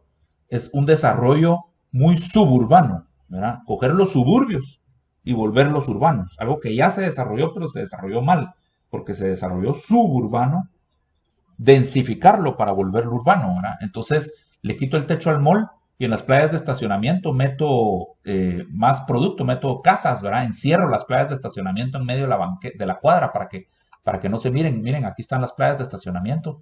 Esto es un ejemplo en Estados Unidos, que en Estados Unidos muchas de las ciudades quedan a nivel del mar, entonces no se pueden hacer sótanos, ¿verdad? Excavar en Estados Unidos es bien caro. Entonces, por ejemplo, si se fijan, meto mucho los estacionamientos siempre en superficie, pero los escondo en el interior de la manzana para que no me arruinen el urbanismo, ¿verdad? Y pongo las casas haciéndole el borde con sus fachaditas hacia la calle para que me haga calles lindas, ¿verdad? Y townhouses, miren, estos son townhouses urbanos, ¿va? De 4 pisos de alto, pegaditos. O este puede ser, digamos, este puede ser un townhouse, este amarillo puede ser un townhouse, y este rosado puede ser un edificio de 3 apartamentos, cabal como decías, ¿verdad? Y esto pueden ser 20 metros de ancho si juntas las dos, ¿verdad? Entonces puedes hacer una casa y 4 apartamentos en un terreno de 20 metros de ancho, ¿verdad? No tenés que hacer una torre de apartamentos. Entonces, en una torre de apartamentos no te caben los sótanos de parqueos en 20 metros de ancho, ¿verdad? Entonces, no es una forma de usar un terreno de 20 metros de ancho. Pero esta sí. Le quito el techo al mall, pero dejo tiendas, ¿verdad? Pero agarro el cine y le vuelvo a poner fachada de cine, ¿verdad? Y así. Y entonces hago el parquecito central del pueblito y este edificio, miren este edificio. ¿Qué creen que es? Con esta rampa aquí en medio. Es un garage de estacionamiento. Como no pueden hacer sótanos, los hacen para arriba. Pero lo forro con fachada que parece que tiene ventanas. Y todos los parqueos que quité de aquí, que ya no me cupieron en estos parqueos de superficie, los meto. Este es otro garage, miren. En estos dos garages meto los parqueos que quité y así densifiqué. Entonces, ¿por qué no hacemos esto con las majadas, por ejemplo? Ahí entre el Sears, hagamos de caso que este es el Sears y este es el Tienda Max. Llenemos de casas y apartamentos las majadas y cojamos los parqueos y los metemos en garajes, ¿no? Eso es cabal la retroalimentación de suburbio. Cómo componemos las majadas, digamos que está diseñado de una forma muy suburbana. Y cómo la volvemos urbana. Entonces, digamos, ejemplos de eso está... este es el mall de Dadeland para los que conocen Miami. Este es el plan maestro de Downtown Kendall, hecho por Duane Platter-Cyber en Miami, ¿verdad? Entonces, este es el mall de Dadeland para los que conocen Miami. Es un mall, ¿verdad? Con playas de estacionamiento alrededor. Esta es la US One con el Metro Rail a la par. Este es el Palmetto, esta es la 88, que es Kendall, ¿verdad? Y entonces ustedes empiezan a ver que hace como unos 10 años empezaron a hacer aquí edificios y hoteles. Responde a este plan maestro de crear aquí un downtown conectado con Downtown Miami a través del Metro Rail y que ya no se tenga que ir uno en carro, digamos, de todo esto que son suburbios residenciales a trabajar al Downtown Miami, sino que ya tenemos nuestro propio downtown. Y si tenemos negocios acá y queremos ir a hacer un cierre a Downtown Miami, cogemos el Metrorail y nos vamos de un downtown a otro. Y entonces empezamos a coger, ¿se acuerdan de la clase anterior? Una ciudad monocéntrica, con un montón de suburbios. Y la empezamos a volver una ciudad policéntrica como las ciudades europeas. Esto ya no me pinta. Está algo lento esto. La empezamos a volver una ciudad policéntrica, ¿verdad? Con Downtown Miami, Downtown Kendall, Downtown Coral Gables, Downtown Coconut Grove, Miami Beach, ¿verdad? La empezamos a romper en una ciudad policéntrica, como un conjunto de antiguas, como es París, ¿verdad? Entonces es bien importante, donde solo hay suburbios residenciales, meter downtowns. Tenemos que ir a meter downtowns a Villanueva. A Villanueva ya no hagamos más casas, hagamos downtowns. Y aquí en la ciudad de Guatemala, que se ha ido todo volviendo muy comercial, miremos de meter casas. De densificar en las bajadas, densificar en Condado Concepción, ¿verdad? Entonces, en Condado Concepción, esta es la retroalimentación de la urbe, ¿verdad? Esto es lo que hacía Peter Calthorpe y es reconstruir el sistema de transporte público y entonces crear nodos de desarrollo alrededor de estaciones de transporte público, y esto es cabal lo que nos inspiró para la retroalimentación urbana de 4 grados norte, ¿verdad? Y entonces, ¿cuánto dura el urbanismo? ¿Cuál es la temporalidad del urbanismo? El urbanismo se cambia cada siglo, cada década, cada año, cada día, cada hora. ¿Cuáles son los ciclos de tiempo del urbanismo? Y entonces esto es bien importante porque el urbanismo tiene todos los tiempos. Digamos, el primer ciclo, que es el más crítico, es el ciclo de la urbanización o el fraccionamiento. Eso tiene efectos por más de 100 años. Digamos, si yo diseño mal un plan maestro y lotifico mal una finca, eso lo van a pagar mis nietos, mis bisnietos, mis tataranietos van a vivir con las consecuencias, ¿verdad? Porque es muy difícil que alguien abra una calle nueva para conectar un lugar con otro cuando no se conectaron bien. O es muy difícil, digamos, que alguien componga que desaparezca una calle cuando, ¿verdad? Entonces, por decirles, yo estoy en la 10ª, ahí en Plaza Futeca, en el nuevo centro comercial de la 10ª, y quiero ir al cementerio La Vía. El cementerio de La Vía está ahí atrás, y está la zona 14, digamos, del lado de la vía. Pero yo pudiera caminar de la 10ª ahí, pero cuando lotificaron una finca, se pelearon con los de la finca vecina y las dividieron y crearon una forma de que no se comunicaran. Prácticamente lo hicieron a propósito, ¿verdad? Entonces, yo me tengo que ir hasta la 20 calle para poder irme a meter otra vez al resto de la zona 14. Entonces, eso produce una cantidad de tráfico horrible, ¿verdad? Entonces, esos son errores, digamos, de lotificación que tienen efectos por cientos de años, ¿verdad? Ahora, por ejemplo, la construcción. La construcción tiene efectos de décadas, ¿sí? Puedo hacer una consulta, disculpe, no sé si va dentro de este tema o lo irá a aclarar después, pero, por ejemplo, el tema del co-living, ¿es parte del concepto del neourbanismo? Sí, la idea es reducir el commuting lo más posible, ¿verdad? El commuting es la esclavitud en la que estamos metidos por haber hecho una ciudad donde la gente vive en la periferia y trabaja en el centro, por hacer una ciudad monocéntrica, ¿verdad? Lo que tenemos que hacer es una ciudad policéntrica para que se pueda vivir y trabajar por todos lados, ¿verdad? Entonces, todo lo que les he dicho va en contra de disminuir el commuting. El POT que hace que se puedan hacer casas y apartamentos a distancia peatonal una de la otra, el hacer proyectos de uso mixto, de todo lo que estamos hablando es para reducir el commuting. El commuting, créanme, el problema del tráfico, nadie se los va a componer. Nunca, eso sí les prometo. Lo único que les sé decir yo con seguridad es que el problema de arreglar el tráfico del vehículo no tiene solución, ¿verdad? O sea, ya no esperen que con un paso a desnivel o con no sé qué, eso algún día se va a componer. No se va a componer.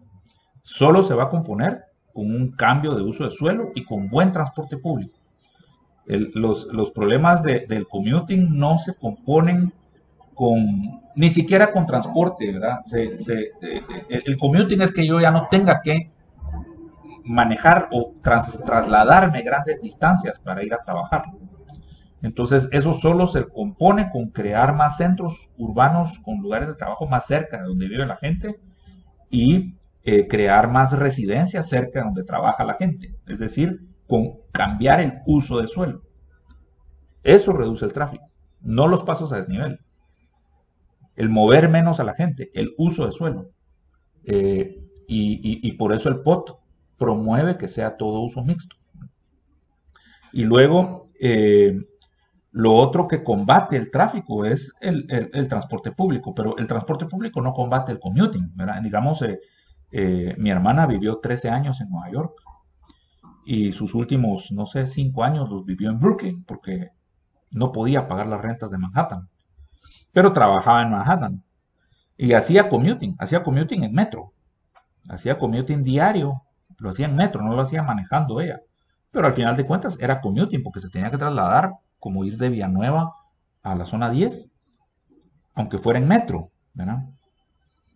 Entonces no se tardaba una hora, como se tarda uno en el carro, o una hora y media, no sé cuánto se tarde uno de Villanueva a la zona 10 hoy en día, pues a mí nunca me ha tocado, gracias a Dios, pero lo hacía digamos, hacerlo en Transmetro, pero de todos modos, pues si no toma una hora, toma media hora, ¿verdad? O si no toma 2 horas, toma una hora, ¿verdad? Pero sí es commuting al final de cuentas. Entonces el transporte público mitiga un poco, o sea, es más eficiente para mover gente que el transporte vehicular. Pero de todos modos es tener que mover gente. Entonces lo único que combate el commuting es el balancear el uso de suelo. Si usted no quiere hacer commuting de San Cristóbal para la zona 10, entonces llenemos de apartamentos la zona 9, ¿verdad? Y jalemos a la gente de San Cristóbal a vivir a la zona 9. O llenemos de oficinas el bulevar de San Cristóbal. Arquitecta, precisamente viendo ese tema de los apartamentos en zona 9, vi un proyecto que están anunciando para zona 9 de apartamentos. Fabuloso, ahí enfrente del Parque de la Industria. Y miren, ahorita yo vivo aquí, en Tívoli, cabal, cerca de la Inmaculada Tívoli. Y ahorita desde mi ventana miro 2 torres de apartamentos en construcción, lo cual es bien nuevo, pues es decir, no sé por qué se tardó tanto en despertar la zona 9, pero es una zona que está lista. Imagínense, terminemos de hacer la Plazuela España y hagamos toda la Montúfar como que si fuera Buenos Aires.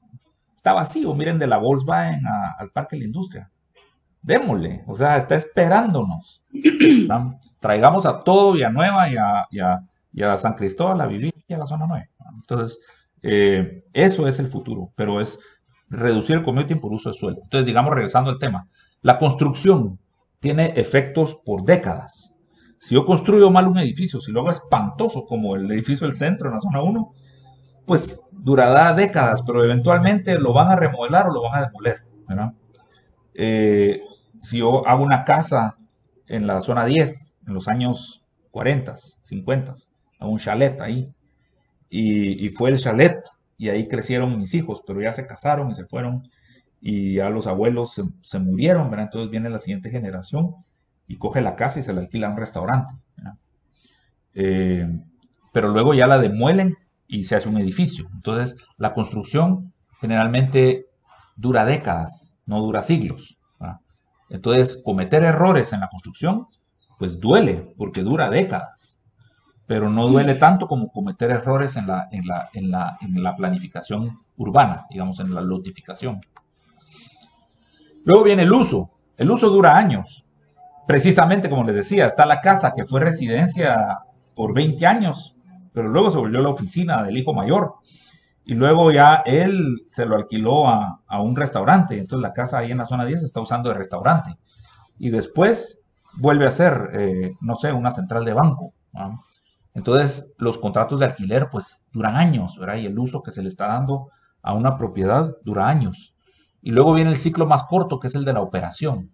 Digamos, está esta casa en la zona 10 que se está usando de restaurante, pero resulta que a las 6 de la mañana todavía no ha abierto. Entonces es donde llega el camión del gas propano, se enchufa y le llena de gas propano la pipeta, ¿verdad? Y más tardecito llegan todos los de la Pepsi a llenarle las refrigeradoras de cervecita y gaseosas, ¿verdad? Y así, entonces más o menos ahí a las 11 de la mañana está abriendo y empieza a prepararse para los almuerzos y para las cenas, ¿verdad? Y de noche a cierta hora ya empieza a dejar de ser restaurante y se empieza a volver medio discotecona, ¿verdad? Y a la 1 de la mañana la ley seca tienen que cerrar. Entonces durante las 24 horas del día y durante los 7 días de la semana el urbanismo también se comporta de diferente manera, ¿no? Entonces a la hora de regir y planificar la ciudad, uno la tiene que administrar en todos estos ciclos. Es decir, yo tengo que dar permisos de lotificación y autorizar planes maestros, tengo que dar licencias de construcción y autorizar diseños, tengo que dar licencias de uso de suelo y actualizar si me estás usando este edificio que es de apartamentos, tenés permiso de usarlo para apartamentos, pero no puedes empezar a llenarlo con estudiantes y volverlo un colegio sin que le hagamos un estudio de cambio de uso de suelo, ¿verdad? Porque va a cambiar los efectos que le causa a la ciudad. Y también lo mismo la operación, a qué horas puedes parquear el camión del gas propano para que no te ponga cepo yo, ¿verdad? Entonces, ¿a qué horas pueden meter, por ejemplo, los furgones de 18 ruedas? Solo pueden circular en la ciudad en la noche. Entonces, ustedes vienen bajando de Antigua, de noche, por ejemplo, para la ciudad, y miran todos los furgones estacionados en la autopista a un lado, esperando que dé la hora en la que ya puedan entrar a la ciudad, ¿verdad? Entonces, ese es el uso de la ciudad por horarios, digamos, para componer. Entonces, es para que, digamos, tengamos una comprensión de cómo se administra una ciudad. Entonces, ¿y quiénes son los actores? Pues generalmente el que lotifica y construye es un grupo desarrollador. En cambio, el que lo usa y lo opera es un inquilino o un habitante, ¿verdad? Entonces, la profesión del urbanismo ha tenido diferentes retos en diferentes épocas, ¿verdad? Durante casi toda la historia de la humanidad, hasta más o menos principios del siglo XX, el tema del urbanismo era más un tema estético. O sea, las ciudades lo que había que hacer era hacerlas bellas. Entonces, digamos, Bolonia competía con Venecia y Venecia competía con Florencia. Y lo que trataban de hacer era conseguir los arquitectos más candelas para hacer las iglesias más lindas y las torres más altas y demostrar poderío a base de demostrar que tenían unas plazas urbanas preciosas y palacios, ¿verdad? Entonces, la belleza de la ciudad determinaba su poderío, su categoría, ¿verdad? Y atraía o espantaba habitantes, ¿verdad? Y entonces, el tema de la estética en la ciudad fue el tema hasta principios del siglo XX. En el caso de Guatemala, fue en la época del reformador, ¿verdad? Que fue Estrada Cabrera, el Paseo de la Reforma, como un gesto urbano elegante, ¿verdad? El paseo de la Simeón Cañas, ¿verdad? Con el templo de Minerva y el parque, el mapa en relieve, ¿verdad? Eran monumentos y gestos urbanos importantes para hacer que Guatemala fuera la ciudad más bella de todo Centroamérica y fuera la tacita de plata y atraer a inmigrantes, ¿verdad? A la ciudad de Guatemala. La estética, la Torre del Reformador, copiando la torre que se la compraron a Eiffel, por ejemplo, de hecho, ¿no? El mismo que fabricó la Torre Eiffel hizo la Torre del Reformador, él se la compraron y la trajeron, ¿verdad? Y entonces, puros gestos urbanos elegantes para hacer una ciudad estética, ¿verdad? Pero luego viene la revolución industrial y empieza a meter esos problemas de contaminación y de hacinamiento y de el trabajador mudándose del campo a la ciudad. Y entonces empiezan a introducirse temas de sociología y temas técnicos de drenajes y de tráfico, ¿verdad? Y entonces empiezan a sumarse al tema estético otras disciplinas que empiezan a complementar la disciplina del urbanismo en una disciplina que tiene que tratar esos tres aspectos, y entonces en las municipalidades se sofistican y empiezan a tomar eso en cuenta, ¿verdad? Pero era el Estado el que hacía la ciudad.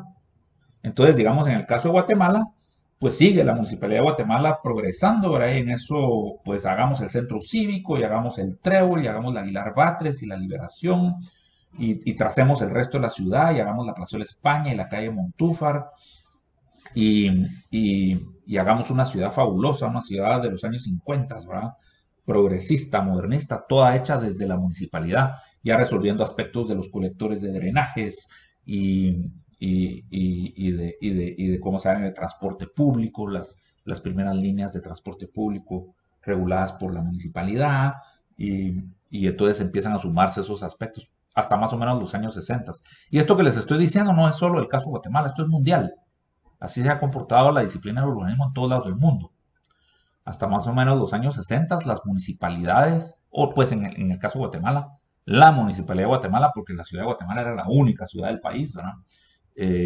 La Municipalidad de Guatemala era la que sumaba todas estas disciplinas y se miraba en cómo se estaba desarrollando la ciudad y planificando la ciudad desde la Municipalidad de Guatemala y con el dinero de la Municipalidad de Guatemala, lo que les decía yo en la clase primera. Toda la zona 9, todo esto de Tívoli, todo esto de zona 10, Santa Clara, todo eso lo lotificó la MUNI, con sus tractores, con sus trabajadores, con su dinero. Eso no lo hizo el dueño de la finca Tívoli, no lo hizo la familia del Valle, que eran los dueños de la finca Tívoli. No, ellos dejaron que la MUNI les lotificara la finca, ellos solo vendieron los terrenos, ¿no? Todos los colectores de agua pluvial que captan todos los drenajes de los tragantes de toda la ciudad y se lo llevan hasta el río Las Vacas para que se vaya al Motagua, eso lo construyó la MUNI. Son unos túneles donde caben carros, son 3 túneles donde caben carros. Mi papá participó en la construcción de algo de eso cuando era jovencito, recién graduado de ingeniero. La ciudad de los deportes, ¿no? El estadio, todo eso, en eso también participó mi papá. Pero era esta ciudad hecha desde el Estado, con dinero del Estado, haciendo la ciudad, hasta más o menos los años 60. Y entonces luego ya viene la confluencia pues, de todas esas disciplinas en una sola disciplina y la burocratización de la profesión. Empiezan todos los técnicos municipales y surgen los urban planners, ¿va? Es toda una carrera, ¿verdad? Y empieza el urbanismo por primera vez a dejar de ser un trabajo de arquitectos y a volverse un trabajo de urban planners, de planificadores urbanos. Y es donde la ciudad se empieza a arruinar, les soy sincero, porque la ciudad bella es un producto de arquitectos. Una ciudad como Roma, una ciudad como la Antigua, es más una ciudad diseñada que una ciudad planificada, ¿me entienden? O sea, en la ciudad de Roma no se están poniendo a pensar cuántos habitantes por hectárea tiene que tener y cuántas rutas de transporte público tengo que hacer de aquí para allá y de qué grueso tengo que hacer los colectores. No. Para hacer una ciudad como Florencia, como Roma, como Antigua, como París, ustedes solo tienen que pensar cómo la hago más linda, cómo hago un parque donde pongo los árboles, cómo hago las fachadas, cómo hago de controlar el tamaño de los edificios para que no me hagan rascacielos espantosos, cómo hago para que no se miren los estacionamientos, prohibir que me hagan un McDonald's con un autoservicio en la Avenida Las Américas, cómo hago para prohibir que me hagan un Tadeus con una pared de ladrillo de 100 metros de largo sobre la Avenida Las Américas, espantosa y que hace inerte e inseguro toda una cuadra de la Avenida Las Américas, cuando la Avenida Las Américas y la Avenida Reforma son nuestra Avenida La Castellana de Madrid, digamos, ¿no? O nuestros Campos Elíseos de París. Entonces, ¿cómo hago para que no me hagan Tadeus, ¿no? Eso es lo que piensan los arquitectos cuando diseñan la ciudad. Por eso escondimos, por ejemplo, playas de estacionamiento en Cayalá, ¿verdad? Y en Cayalá hay muchas de esas agendas. Cayalá, les digo, es una ciudad que está mucho más diseñada que planificada, ¿verdad? Entonces, cuando los arquitectos empiezan a ser relevados y empiezan a encargarse los planificadores urbanos de hacer la ciudad empieza a dejar de ser bella, ¿verdad? Y se empieza a volver una ciudad solo técnica, pero no bella. Pero luego vienen los años 60 y viene la reducción de la participación del Estado en el crecimiento de la ciudad. En el caso de Guatemala, ya lo que es la zona 13 y 14, eso ya no lo hizo la MUNI. Eso sí ya lo hicieron los dueños de las fincas, ¿no? Ellos las lotificaron. Ellos se fueron a buscar a un ingeniero que les diseñara la lotificación y ellos con su dinero la construyeron. Ya todo Mariscal lo desarrolló Corporación GIT y lo hizo con proyectitos de casas, ¿no? Toda Vistahermosa lo hizo Grupo de Inco, que son los mismos que hicieron San Cristóbal, ¿no? Ya toda la San Juan y la Roosevelt la desarrolló el sector privado. Lo último que hizo el Estado fue el periférico en sí y el puente del Incienso. Eso fue lo último que hizo el Estado. Ya todo lo demás lo hizo el sector privado, ¿verdad? Entonces, ahí es donde, pero esto también es a nivel mundial. Lo mismo pasa en Miami, lo mismo pasa en Phoenix, lo mismo pasa en Los Ángeles, ¿verdad? Se reduce mucho la participación del Estado en la construcción de la ciudad. Lo mismo pasa en Nueva York. Hay partes que se han metido adentro del río Hudson, que son todos desarrollados, digamos, hechos por grupos como el grupo de Trump, ¿verdad? Que meten nuevos malecones, rellenan y crean terreno nuevo para meter rascacielos. Y la MUNI solo les da la licencia de construcción, les aprueba el proyecto y les deja darle, ¿verdad? O ese Hudson Yards que cogieron todo lo que fueron los trenes del ferrocarril, hicieron todo un vecindario con unos rascacielos modernísimos, pero todo eso es del sector privado, ¿verdad? Y todas las esculturas y los parques que están metidos ahí los hizo el sector privado, pero ya no los hizo la ciudad de Nueva York. Lo mismo pasa en Mónaco. Ahorita Mónaco va a ser otra expansión. Mónaco no tiene espacio para dónde crecer. Entonces solo pueden crecer hacia el mar. Entonces van a construir todo su nuevo relleno y un nuevo distrito con una nueva marina. Y lo acaban de anunciar, se mira ahí en YouTube la presentación. Y es todo hecho por un grupo de desarrollador privado, ¿verdad?, que está creciendo la ciudad de Mónaco. Entonces, esto es a nivel mundial. Esto me lo va a saltear un poquito. Estas son cosas que son un poquito más superfluas.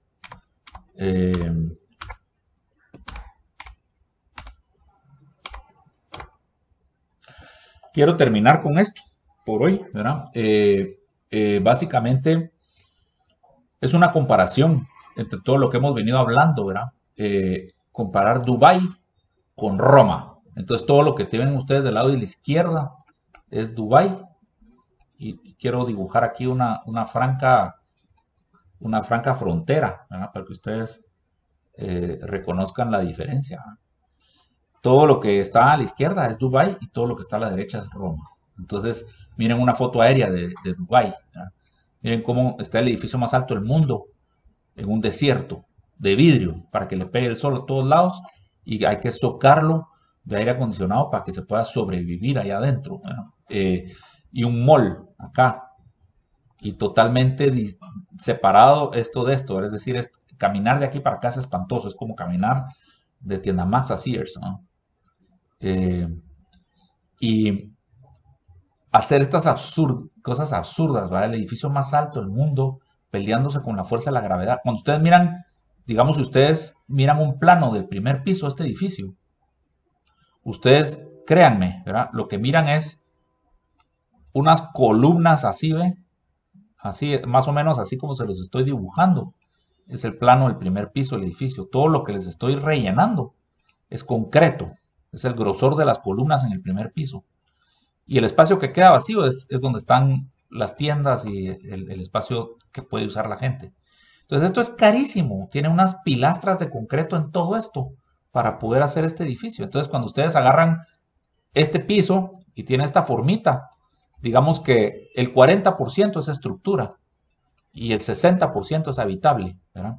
Entonces, esto es carísimo de hacer. Ustedes creen que es gratis pelearse con la fuerza de la naturaleza y con la fuerza de la gravedad.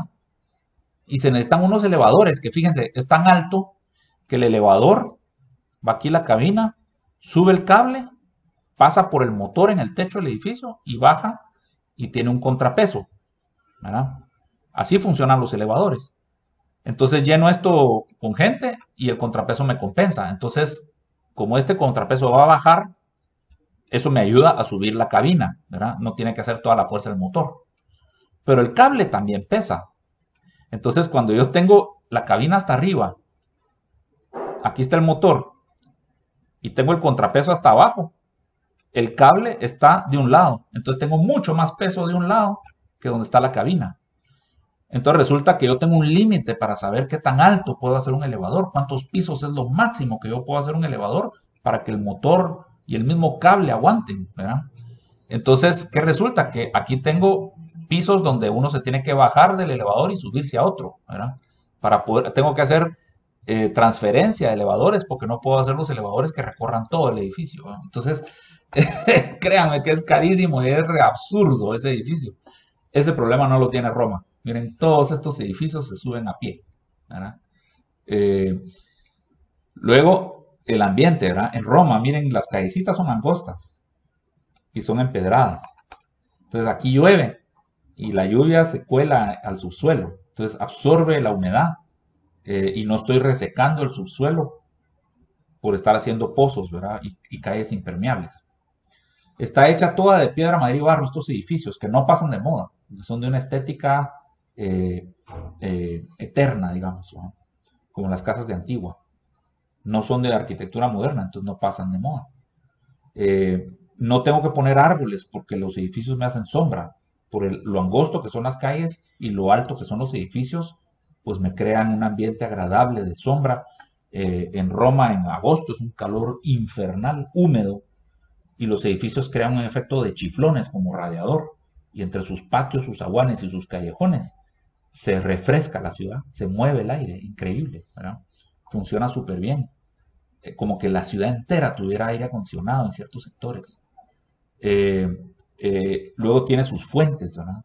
Su agua que le llega a todas las partes de la ciudad por pura gravedad, porque tienen los acueductos que captan el agua en lugares más altos y la llevan a la ciudad, que son lugares más bajos. Entonces, por pura gravedad sale el agua chorreando así de las fuentes.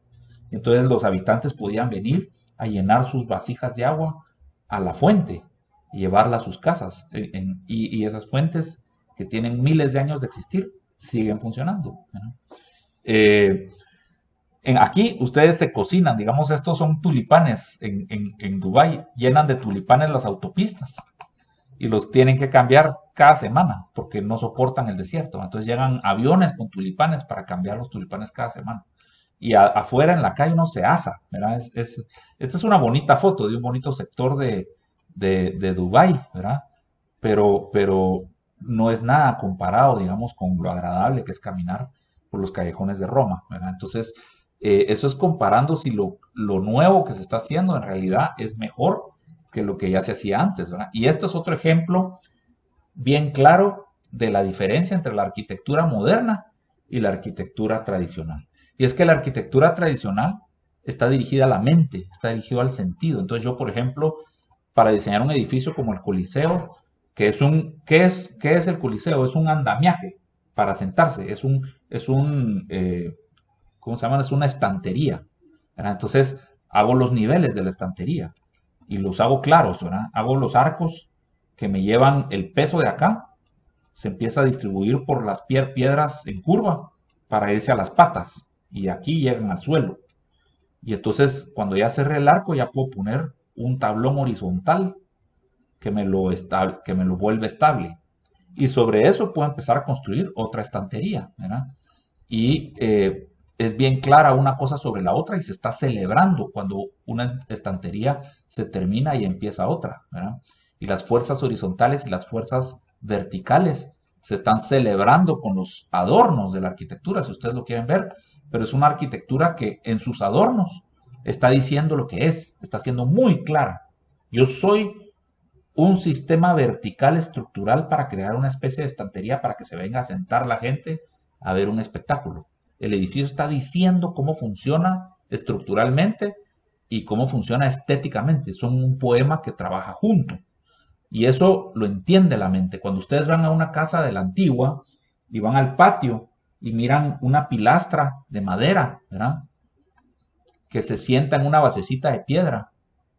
Y la basecita de piedra es para que la humedad del suelo no pudra la madera. Entonces funciona como un empaque, digamos. Entonces celebro con un anillito donde se termina la basecita de piedra para que se conecte más bonito con la pilastra de madera. Luego se termina la pilastra de madera y le hago un subcapitelito, como diciendo, aquí es un poquito más amplia para poder recibir mejor las vigas, ¿verdad? Y ahí donde está el capitelito puedo juntar una viga con la otra, ¿verdad? Como no tengo madera para hacer las vigas eternamente largas, entonces cada vez que hay una pilastra, uno una viga con la otra, ¿verdad? Entonces es como una piecita que se ensambla, ¿verdad? Y luego de aquí puedo poner los tendales, ¿verdad? Así, para luego ya poder sostener las tejas, ¿verdad? Entonces, ustedes entran y ven una casa de patio de la antigua y entienden perfectamente cómo está armada. La arquitectura les está explicando a ustedes cómo está armada. Entonces eso lo entiende la mente. Y como la mente lo entiende, le gusta, ¿verdad? A la mente le encanta entender las cosas. Entonces, como es una arquitectura clara, racional, la mente lo entiende. Entonces es una estética que no pasa de moda. Es una estética que le gusta a la mayoría de la gente. Yo estoy seguro que en esta clase, entre ustedes, va a ser muy poca gente. Creo que ninguno me diría que no le gusta la antigua, ¿verdad? Pero, de ejemplo, hablemos de Viu Cayalá, el edificio Viu Cayalá, que se podría parecer a este, ¿verdad? Probablemente a la mitad de ustedes les gusta y a la otra mitad les parece espantoso, ¿verdad? Entonces, esa no es una estética objetiva. Esa ya es una estética subjetiva, controversial, ¿verdad? Estos, por ejemplo, los dos de la izquierda son edificios que se parecen. Le di vuelta en espejo a una de las imágenes para que se vieran casi como que del mismo punto de vista. Pero las dos son unas municipalidades. Esta es una municipalidad que se está haciendo en un pueblo de Dinamarca. Un palacio municipal que se está haciendo en un pueblo de Dinamarca. Y este es un palacio municipal que se hizo en una prefectura de Japón en los años 70. Entonces, piensen que ustedes, este edificio se vio igual de chilero que este, pero en los años 70. En los años 70 esto era lo que estaba de moda. Entonces, esto se miraba chilerísimo en los años 70, pero ¿cómo se mira ahora? ¿Verdad? Pues que creen que tal vez este se mira chilero ahora. Porque yo admito, pues, que muchos de mis compañeros arquitectos dicen, pues es que es una nave, mira, parece como si fuera una nave espacial de Star Wars, es ciencia ficción, está chilerísimo. Se nota que fue diseñado por computadora, porque estas formas extrañas no las puede diseñar una mano. Sensacional. Pero pasan 40 años, ¿y qué va a pasar con esta estética? Se va a ver bien, se van a ver bien las casas estilo El Pulté. Acuérdense que en los 90 hicimos las casas estilo Las Luces, esas de 4 aguas, de ladrillo, con techo de shingle. Esa fue una moda que puso Solaris y Lara y Peter Giesemann en los años 90. Entonces se hizo el condominio de Las Luces a finales de los 90 y fue sensacional ese estilo arquitectónico. Y no se mira mal todavía, pero ya no están de moda. Lo que está de moda ahorita es, entre comillas, el minimalismo, ¿verdad? Y las casas estilo El Pulté de golf, así cuadraditas blancas, con un poquito de madera en la fachada. Eso está de moda ahora. Démosles 20 años y a ver qué se estará haciendo y cómo se van a ver estas y si no, a ver que darles una remodeladita, pues va. Entonces, ese es el problema cuando meto la moda en las bienes raíces. Hago que pierda valor las bienes raíces. En cambio, cuando hago una arquitectura eterna para hacer una ciudad como la antigua, ¿qué pasa con la plusvalía? ¿Verdad? ¿Qué pasa con los elevadores y el mantenimiento del edificio del Triángulo? ¿Por qué se le cayó el techo del penthouse? ¿Cuánto valen las oficinas del edificio del Triángulo versus cuánto valían en los 70 cuando fue inaugurado? ¿Subió el valor o bajó el valor? Plusvalía. ¿Cómo se podría construir, digamos, algo nuevo con una arquitectura tradicional? Porque, digamos, no vamos a construir casas coloniales, por ejemplo, en un proyecto nuevo, o sea, sería un poquito raro. Cayalá. Pero miren, Cayalá es un ejemplo, ¿verdad? Cayalá, a mí no me encanta la arquitectura, pero ese es cabal lo que está tratando de hacer. Pero sí tengo un montón de otros ejemplos. En las clases futuras les voy a enseñar un proyectito bien interesante y un tipo de arquitectura que seleccionamos para crear el mismo efecto de Cayalá, de diseñar con una arquitectura que no pase de moda, pero no hacer una arquitectura tan rococó como se está haciendo en Cayalá. En Cayalá tal vez sí siento como que ya la arquitectura parece muy pastelito de novia, pero eso es cabal una de las tesis de Cayalá, hacer toda una ciudad donde no haya edificios modernos, para que pase lo mismo que en la antigua, y poder demostrar que uno lo puede hacer en el siglo XXI. Y miren los precios de Cayalá y a la velocidad que están vendiendo apartamentos en Cayalá. O sea, si ustedes quieren ganar buenas comisiones, métanse a vender en Cayalá, porque creo que van a vender y alquilar mucho más en Cayalá que en la zona 14, no sé. ¿Verdad? Ustedes son más expertos que yo, pero ojo con Cayalá, pues no me lo critiquen tanto. ¿verdad? Yo lo puedo criticar, ustedes no. Bueno, lo dejo ahí. Seguimos la clase entrante. Me tengo que ir corriendo. Nos vemos el lunes, entonces. Muchas gracias. Gracias, arquitecto. Gracias, feliz día. Gracias. Igualmente, feliz día. Gracias, arquitecto. Muchas gracias. Gracias.